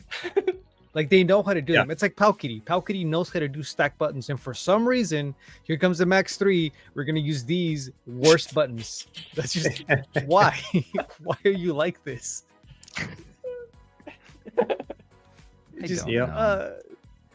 They do it on purpose. I feel like there's somebody, not like Cheeto Steve, but there's literally somebody there that's just looking at it like, no, this is too good. So, Aish, for the unaware, who is Cheeto Steve? Cheeto Steve is whoever you want Cheeto Steve to be. No, Cheeto Steve is the person that breaks into the handheld manufacturers at night and he just messes up the plans. He changes things and the renders and all of that. So when they actually make the handheld, it's crap. So that you have to buy the next one because it's just a little bit better. But Steve comes right in and changes something every single time. That's Cheeto Steve. Time. Like the handheld's perfect, and then he changes one thing, and no one catches him, and he doesn't get fired. You know, he does. They just let him show up every day. No. He doesn't even. It doesn't even work there. He sneaks in, so it's a problem. He's obviously a problem. Yeah. And we did do a whole ritual to try to get him, out of here. Unfortunately, rip Kyle, my friend, who died in my attic recently, possibly. Bill said that he showed up in his bathroom randomly, like a few days ago, but I think that was hallucination based, not in fact. So he also was constipated for a few days, so we don't know how bad things got. Rip Kyle. But it was a worthy sacrifice because I haven't heard from Cheeto Steve now since that happened. And people are wondering, is he a real guy? Is he a real person? Absolutely. Yeah. No one's wondering that. After Kyle was sacrificed, the RP2S was announced, and I don't see any Cheeto dust on it yet. So maybe it worked. Dude, there was no Cheeto dust on this one so far on the RGB 10 Max. Ever since we dipped it and pickled it. No. Much better. No, much better. No, bad powkiddy. Well, no. Like they had the Max on the back. Okay, no, they have the Max 2. What is it called? The Pro. I was wondering about this design. Like, is there an active fan? The Max 2 was one of the it's over the heatsink. Yeah, the Max 2 was one of the best handhelds they've made. super ergonomic. Everything's in the right spot. Like people really loved that one. The only complaint about the Max 2 was it could have been a little more powerful. Now you have this chip. You have that awesome design that you already made that people loved. And why did they do this? You're gonna make it a worse 552. Yeah. So I can tell you the reason why it is shaped dumbest. like this and all that stuff is because they just cloned the Odrigo Ultra spec sheet. Yeah. Right. So they just took those hardware specs and they put it all together. They threw an HDMI on there somehow. Yep. But then everything else, they don't have anything that's different. You know what's the worst part is? This is actually an improved Odrigo Ultra. It is. Oh yeah, definitely. Yeah, that's God. Yeah. That's the worst part. This is an improvement. Yeah. I still think in like 6 months, this is going to be a handheld to recommend. I do too. I'm sure the Wi-Fi version will be out by then. Yeah, when the black edition comes out. Yeah, we'll have the Yeah, third. the black we'll have version. the third revision. That's what I was by then. saying earlier. In a few months, when it gets ironed out, it's going to be really good. They should have just sat on it a little bit longer. I mean, they sat on the X28 for like a year before they get that one out, and it didn't work out for them. But you can do it. Could have just waited just a couple more weeks, iron things out. They just need to keep riding that TikTok fame. They're fine, When the X28 gets Gamma OS, it's going to be a killer handheld, I think. Yeah. Poor Gamma. Yeah. Come on, Gamma. Poor Gamma. It's amazing. He said it's a nightmare. Yeah, he does not like working on it. He hates that thing. Everything about that thing is just. It goes back to that idea that, like, these companies, they release a piss poor product because they know that people are going to come in and fix it. What they should be doing is on the front end. They should be contacting the company or accompanying the community developers, working with them ahead of time, give them credit where credit is due. Heck, even pay them if they have the means to do so or if they want to. And I don't know. I just feel like that's probably the better way of going about it. They're paying contractors to make their software right now, and it's not working out. So why don't they look to somebody else who's a little bit better at it? I don't get it. And the thing is, they have access to all of them. Like you can just see, who's made custom firmware for our handhelds. There they are. They know what they're doing. Pay them. Yeah. My worry is they have some sort of handshake deal that part of like working, say, for example, with a certain factory to get the handheld made. Like maybe one of the stipulations is, okay, you have to work with our software team. Like there's something that we're not seeing behind the curtain that's preventing them from being able to do that. Yep. Yeah. Who all And thinks Russ? these are sorry, but Well, I was just reading the comment there. Ford was saying they want a spreadsheet, I guess, like you have for mini PCs. Oh yeah, but there's already that RH handheld spreadsheet that's really good. The Time is Art maintains it. Right. It's so an I would excellent. recommend that one. Yeah. So go to rghandhelds.com and then right up there's like a spreadsheet option, and I forgot what they call it, but anyway, it's like the table or whatever. You just click on it, it's in the top banner. It's got everything you would ever want in a spreadsheet format for all the handhelds that have been released over like the past 6 or 7 years. Like it's got everything. And so because of that, I don't make a spreadsheet because that's the one I refer to. And then I make my PC one. Yeah. I know for RH's new website, we're looking. I got to talk to Time as Art about taking the data from that spreadsheet and turning it into more of a GUI that you could click on different options on the website and kind of go through the spreadsheet that way. Just mostly for my own OCD, I feel like, but it's hard for me to find the specific data I want because there's so much to look at. I want to piece it down. And it's in order of like release date. Right. Sometimes so not very intuitive. Yeah. First thing you got to do is reorganize it, and then you got to do your search. And you're like, okay, here's the specs that I'm looking for. But it's super impressive, and it's growing every single day. It's just everything. It's crazy impressive. Yeah. That's true. TechTweet. Yeah. Why would they pay when they know the community will do it for free? Oftentimes, that ends up happening, unfortunately. It could be the same too. If they reached out to a developer, might not have to pay for that either, depending on the developer. Right. So I mean, like, so for example, Jealous, they do not want money. They all are like, we got jobs, we got money, we don't need any of that. We just want it to be a fun experience, right? And so that's why they put all those rules up and whatnot, because they don't want to ever feel like work. And but they worked with POWkiddy and like gotten everything smoothed out with them. It's just a matter of the timing of the release of that actual handheld. And James Wrinkle wants to know, what's the worst handheld ever? Of all time ever? I mean, probably a Famiclone out there. Yeah. Yeah. Rob did a fan one. I would say it's something else like an X18s for me because it cost a lot of money. Right. And then also That's true. You know what I mean, like that makes it more frustrating than the $30 ones or whatever. Yeah. Yeah, I think like with the Famiclone ones, you can kind of excuse it. You know, you Yeah. accept their shortcomings, but when It's you're your spending fault for buying serious it, money on basically. something and it has so many deficiencies, it's just it's not okay, you know. So what would be the worst one in that case? The Loki Zero. It's not here though. Yeah, it's just a bad The, idea. the worst gameplay out handheld of it. doesn't That's exist. Oh man, Paid for it in full, and I have not Oh. played it for 1 second. Oh no. After 18 months. I want to say the GPD XP Plus is probably. oh my up god, on I the was list. gonna say the same thing Yeah, it's got to be on that list. because it. Oh, I It's How are you so gonna much- do? way too hard on the XP No, Plus. it's so much. It's good at performance. PS2. It's It doesn't have analog triggers. For as powerful as it is, it should have analog triggers. Yeah, I know. The- for the It should have been price. a little bit design bigger. choice ever. Yeah, For the the sticks price. are too big for it.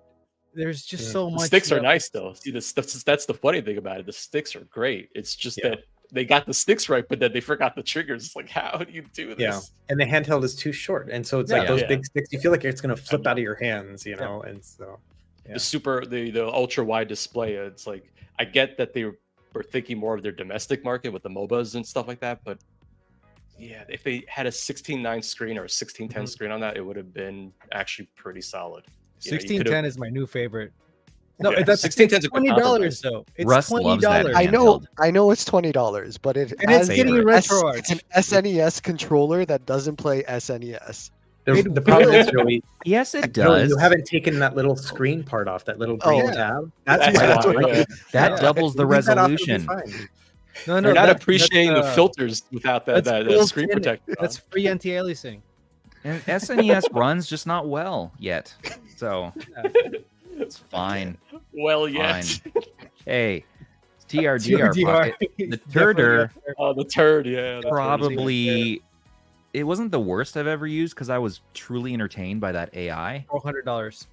But I don't know if I was entertained $400 worth. Yeah. You know, so that one's pretty bad. But for mine, the most disappointed I've ever been was, I think, the RGB20S. Back then, I was a retro achievement nut, and I had to have it. I had to have Wi-Fi, and the fact that they advertised Wi-Fi Remembering, yeah. and they had a physical switch to turn the Wi-Fi on, and then I got it, and I was so excited to do a review. I'm like, oh my god, this is the one. You know, it's a vertical. It has the sticks up top. This might be really cool. And then the Wi-Fi didn't work, and I was immediately like, what the hell? And I looked at the marketing material, and in little tiny letters, it's like, supports Wi-Fi being plugged in. Yeah. Why in the shit, that's one, YouTube, would you do that and include a physical button on and off? Wouldn't that... Right. That's the best part. And though. And then screw the RGB20S, because now we have this clone, all these clones. The Duke was not good, obviously, but the R35S, RGB R35S clone is an improved RGB20S in every way. It doesn't have Wi-Fi still, but at least there's no stupid switch, and the screen looks better, the buttons feel better. All that comes together in a little bit better of a package for me. In defense You know, of the you like Panda the Duke. figure, yeah, Well, I no, like that they Duke. got rid of the Switch though. There's no more Switch on the 20s. Oh, there's not Yeah, anymore? they No, did there's get no rid more of it. Yeah. Switch. They got rid of it. Oh, in their V3 or whatever, it got big on Yeah. TikTok. They don't want to confuse Gen Z. And Over then all this. 200,000 units sold. That's what's Pocket keeping the arcade. powkiddy empire up right now. 4098 Ti. And they're 4 revisions of the X18. Stupid. Yeah. I quit. I would say honestly, the one that frustrated me the most now that I think about it is the powkiddy A20. Do you guys remember that one? Oh yeah, I have actually, that I have stupid thing. I have Yeah, that it had one the still. 6-button layout, so everyone's like, Yeah. "Oh, this will be great for fighting games or whatever." But they mapped everything incorrectly, and so you couldn't actually No. use all 6 It's of those so broken. buttons. It's so And so, broken. like, it's So like, oh, perfect! clicky. I can finally play Street Fighter correctly. No, you can't. And like that one was Yes, so frustrating. And it ran Android, but it also had all sorts of issues. Like you couldn't Oh, get a lot of apps actually installed on it. You had to sideload Was them. It didn't that have just Play Store. a repackaged the RP1, or was the RP1 a repackaged? It's RP1 No, with this better was a chipset. repackage of the because this one only came out maybe last year, maybe the year before. And it It's has more a recent. The it A20 has a was cool good because it looked more processor. like an analog pocket, which is what I liked about it. I love the design, and I'm like, this It's thing's the a most- mess software-wise. It's the most it's more fingerprinty than the original X18s. It's It is the awful, yeah. worst fingerprint magnet I've ever experienced. The most uncomfortable, overly clicky buttons. The software is borked. There's an bilinear filter turned on that you can't turn off. You can't get into Android to do anything. You're stuck with that Pandora front end. The Wi-Fi doesn't work on it. You can't connect it to anything. Or sorry, the Wi-Fi does work, but you can't connect it to their game store or whatever they have in there. You can't connect it to retro achievements. You can't access RetroArch settings. It's just a very, very, very shortcomings handheld. But apparently, there's one custom firmware made by Saint James DeWitt's, I believe, was working on something, and that might powered by Gen Z, and that might save it. However, I hate it, and I want to get rid of it as soon as possible. I just got it in house for testing a week ago for the first time. And it's it's the worst thing I've ever. I actually worked with Jay DeWitt for a bit. We were trying to get emulate to boot on it because it was one of the chips that were supported by the device tree under Core Elec. And so we thought, okay, maybe we can turn this into an emulate handheld. Nope. Didn't happen? Oh, okay. So we're still stuck with that. Oh, we're still stuck with that stock. It's so bad. And it boots up and it says like powkiddy box. And with like this crazy boot logo. It's all blue. And there's 3 themes. There's a dark theme, which looks like a construction worker site website. There's a bright blue, blinding blue, like Mega Man type theme that looks awful. And then there's like a slightly more blue version of that same theme. So that's my vote too, man. I got this and I'm like, why is this $109? This is stupid. Right. Yeah. Yeah, that's $100 too much. Aish, I'm going to send it to you though. Do you want to play with it or? I'll play with it and then we can get rid of it. Yeah, all right. I need to sharing your pain. You got it. Sometimes I mail Aish handhelds for my collection just because I want someone else to experience how bad something is. I'm like, do it. And sometimes I end up liking them. So. And then you buy them and do a video or something. Yeah. That works out, but like the Retro Pixel Pocket, you're like, you love the Retro Pixel Pocket. I'm like, I love this thing, even though you love it, and I think it's silly. Full of mistakes, and it's probably one of the biggest collections of shortcomings ever. Yeah. Like how there's 2 versions of RetroArch, but one is useless. I love that. Like it's there, but you can't use it. And then there's a weird filter on GBA, but only GBA. Like nothing else has a filter but GBA, but you can't turn it off because when you go to the filters on RetroArch, it's not on. But it's still there. And there's a drop down menu, but you can't actually access it. And then if you're playing a game and you like change the volume, you can't actually input anything for a second. True. So it's so bad, but it's so good for Game Boy and Game Boy Color. And I hate Retro Fun Tech. Let's get this straight right now, okay? I send Aish my expensive bad handhelds. I send Zoo my cheap bad handhelds. Yes. That's the delineation there. Yes. A lot of people send Zoo handhelds now, like Jlash and other patrons send Zoo handhelds just to see his reaction, the look on his face. Yeah. And I think that's fun. He still hasn't done a video on the Steam Deck that I ended up sending to him because I think it probably overwhelms him with how much it can do.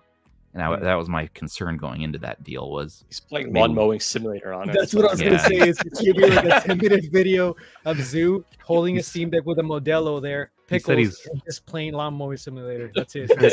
He said he's looking for an angle on it, and I'm like, dude, just you even turning on the Steam Deck is enough.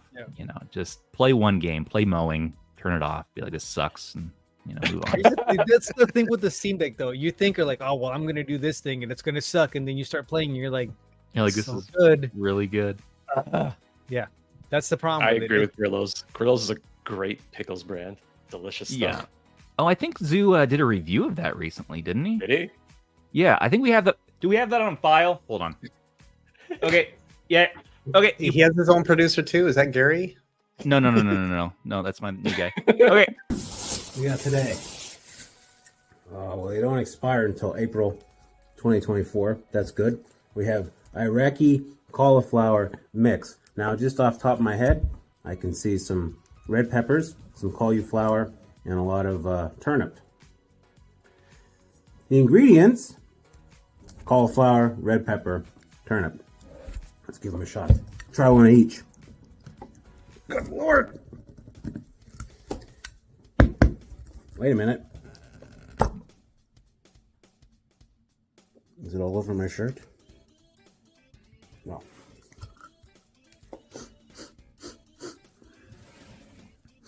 Doesn't smell too hot. I guess this is the turnip.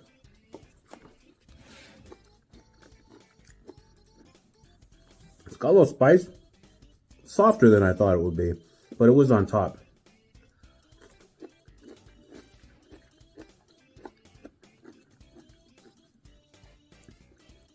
It's pretty good. It's spicy, salty. It's not as vinegary as a regular European pickle. The ones that were in the juice are firmer. It's the heat that hits the back of your throat. It's thrown everywhere.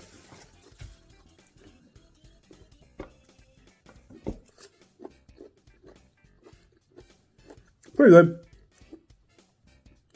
7 out of 10. So, just a little hype for PickleOS for you all. That was Zoo of Zoo Reviews giving a review of pickles. I'm really sorry, Russ, that I brought you onto this. Okay. Do that. So, At least we got to talk about Gorilla's pickles first. True. Pickles. Yeah, those are terrific. They're great. Were those Gorilla's pickles that he was doing? No. Oh, Those are some shit. Iraqi pickled whatever he got. I have a bunch of they do pickle pickled reviews. turnips in the Middle East. They call it copies al lift. I did a recipe on it in one of my books back in the day, and it's really tasty. They have like a pungency to them. It's really good. They usually put beets in with it, so it's like super red. But yeah. Do you like how this background music is ripping off Mario, but Yeah. not Mario 64. perfectly, but just I was enough like, how did different Sue get to away with this? not- And I'm like, wait a second, this is the live stream music. No, Yeah. it's royalty free or whatever, but it's so close, so close. I'm like, is this Mario 64? I'm like, that's what it It's sounded fun. like. Yeah. It's Mario. emulating. It's Mario. It's Mario. Exactly. Mario. Exactly right. The electrician from Jersey. Well, It's Mario a Is that from Mario. New York, Joey? It's a Mia Mario. No, he's Canadian. Canadian New Yorker, though. I got you. Okay. Yeah. Okay. Is that even Okay. possible? Okay, that's possible. All the drive through, you know, they come down. Sorry, To I New pressed York. a V instead of a B. That was my bad. You know what? Sometimes we do get sidetracked out of spite today. J-Lash was saying that we're gonna go off the rails within 3 minutes, and out of spite, I kept us on track for like an hour. So take that. That's right. Focus. This is the most attention. professional we've been so far. Yeah. Russ inspires me. What can I say? But with that, I think that I'm about out of shenanigans. How you guys feeling? Feels like it's time to me. Yeah, I got to go finish my review video of this thing. I'm trying to get it out by tomorrow. So Well, if you need to give exclusive coverage to PickleOS, I understand. I'll send you those. Well, you got to use. Unfortunately, you got to plug in a mouse for the first part of setup because of that dang touchscreen. But you know what? Sounds get like there. a great user experience. yeah, it sounds like a very superior OS right there. Plugging eventually, in a mouse to Android eventually, just sounds like a winner. short. We accept- never said it was good. Shortcomings. Deal with it. It's Well, everybody, thanks again for watching our shenanigans. And Mr. Russ of Retro Game Corps is celebrating 3 years on Wednesday, August 9th. So more to come from Russ, his reviews. We love having him on the show. I love going with him to Vegas and him beating me every at year, Pac-Man starting this every year. year. Well, Rob is, I think, going this year too. So I think it might be the three of us. I don't know. We'll see. And speaking of Rob, Retro Tech Dad over there, check out his channel, and Joey's Retro Handhelds. And Aish is on our channel, of course, so you already know where to find him. But guys, any final thoughts? Oh, thanks. Happy birthday to you guys too. It's not just me. Oh, that's right. Wednesday, new website. Probably. I'm excited for that. Yeah, me too. Excited. We have a top 5 budget handhelds of 2023 is our first inaugural article that Rocket Man 85 put up. So we're gonna release that. And speaking of Rocket, he is the next guest. So Rocket and Eames are going to be on here. He's known as Fanny Pack Man around the Discord. They're going to be on the show this Friday. So we're having another episode already this Friday at 6 p.m. again, Pacific time. And what we're going to be doing then, I guess celebrating 3 years, man. Having a pizza party. Let's have a couple of Modelo's and kind of hang out. Have some tea. Be some pickles. Old website wasn't great. Thank you, Jay Lash. I would have to concur. The images loaded slow, and we're trying to do better. So we're doing our best around here. We're all held together with duct tape and glue. So forgive our shortcomings. With that, thanks everybody. Payment. Yeah, Handhelds is payment. This is Stubbs and these dudes with Retro Handhelds and all of our various corporations, and we'll see you on the next one. Take care of your handhelds. Take care of each other. Bye. Bye, guys. And so much. And we'll just do this too. Thanks, subs and patrons.